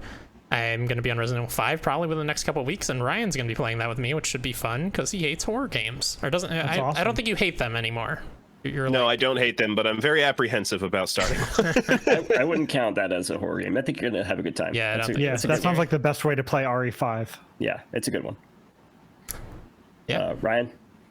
Pokemon on twitch.tv/Spelunkers every Tuesday. Wednesday before Resident Evil, I'm doing Memory Card Lane. We played some Splinter Cell most recently. That was a ton of fun. Definitely check out the aftermath of the D&D one-shot. Sunday evenings, twitch.tv/Spelunkers, Dead Space 2 for a couple more episodes. All right. Tom? Mondays at 6 Central, I'm trying to start a new thing of Draw This, where I just have the community tell me something to draw. Last time we did a skateboarding hippo. What was it, Hector? Was that his name? I don't remember what we made it. Yeah, I think it was Hector. Yeah, it's in there somewhere. Then on Thursdays, I'm trying to do another series called Convince Me, where apparently I'm very cynical towards most video games that people like. So I That is an understatement. have people try to convince me on video games. Let's see, what do we play? Super Metroid, which I was okay on. BioShock Infinite, I've played a little bit. Obviously, I didn't play today because we were recording. I am liking BioShock Infinite more. Then Saturdays, Tyler and I do the Wasted series. We just beat It Takes Two. And we will be starting The Ascent. I think that's a couple weeks out, though. Because we are not going to be around next week because for some reason we decided to go to Indiana and attack Tyler in his homestead. Some reason. That's right. And after that, we have our Last Call podcast where Tyler and I are drunk and we talk about random shit. But mostly the games we do for our Wasted series. So it's like a little mini exploration where we're drunk. We'll probably remember more about the game because it's immediately after we play. That's true. Chris? Yeah, Hello Hyrule. It's a Legend of Zelda travelogue podcast. It comes out every other week. We go through the games in the timeline order, and we dive into every location in kind of like a play-along fashion. So we're talking about Skyward Sword now. If you're playing the remaster, you can kind of listen to an episode as you play each chunk of the game. We talk about the areas, we talk about the characters, we talk about the story. I mean, it's an incredibly deep dive, but there's a lot of joking around. I love to edit the music from the games throughout the episodes. That's like my favorite thing to do. So there is a lot of music in those, and they're all about an hour each. So we try to make them like kind of commute friendly episodes. So yeah, check us out, please. Awesome. All right. I think that about wraps it up. The only thing I want to plug is Chris, excellent guest. So I just want to thank you. I had so much fun. Yeah, Thank you very much for coming on. Great having you on. You really stuck it out. Thank you for all of the extra work that you did behind the scenes as far as, making up the game. It's the first time we've ever had anybody create a game for the show and all the extra, It's like the first time we had anything different aside from Haiku Corner when we did. It's been the first time we've done anything different in a while. So it was a fresh perspective, and we really appreciated it. So thank you. I super appreciate being on here. So thank you. Did you like bearded Chris or fresh faced Chris? Or this is kind of middle ground. Like Beard Chris. Beard Chris is nice. Good to know. Fresh face was mean. I got thin, wispy mustache over here, so that's all I got going. But that does it for us. So stay tuned to the Spelunkers channel. We got a lot of fun stuff coming up. We'll see you next time. Bye. Bye.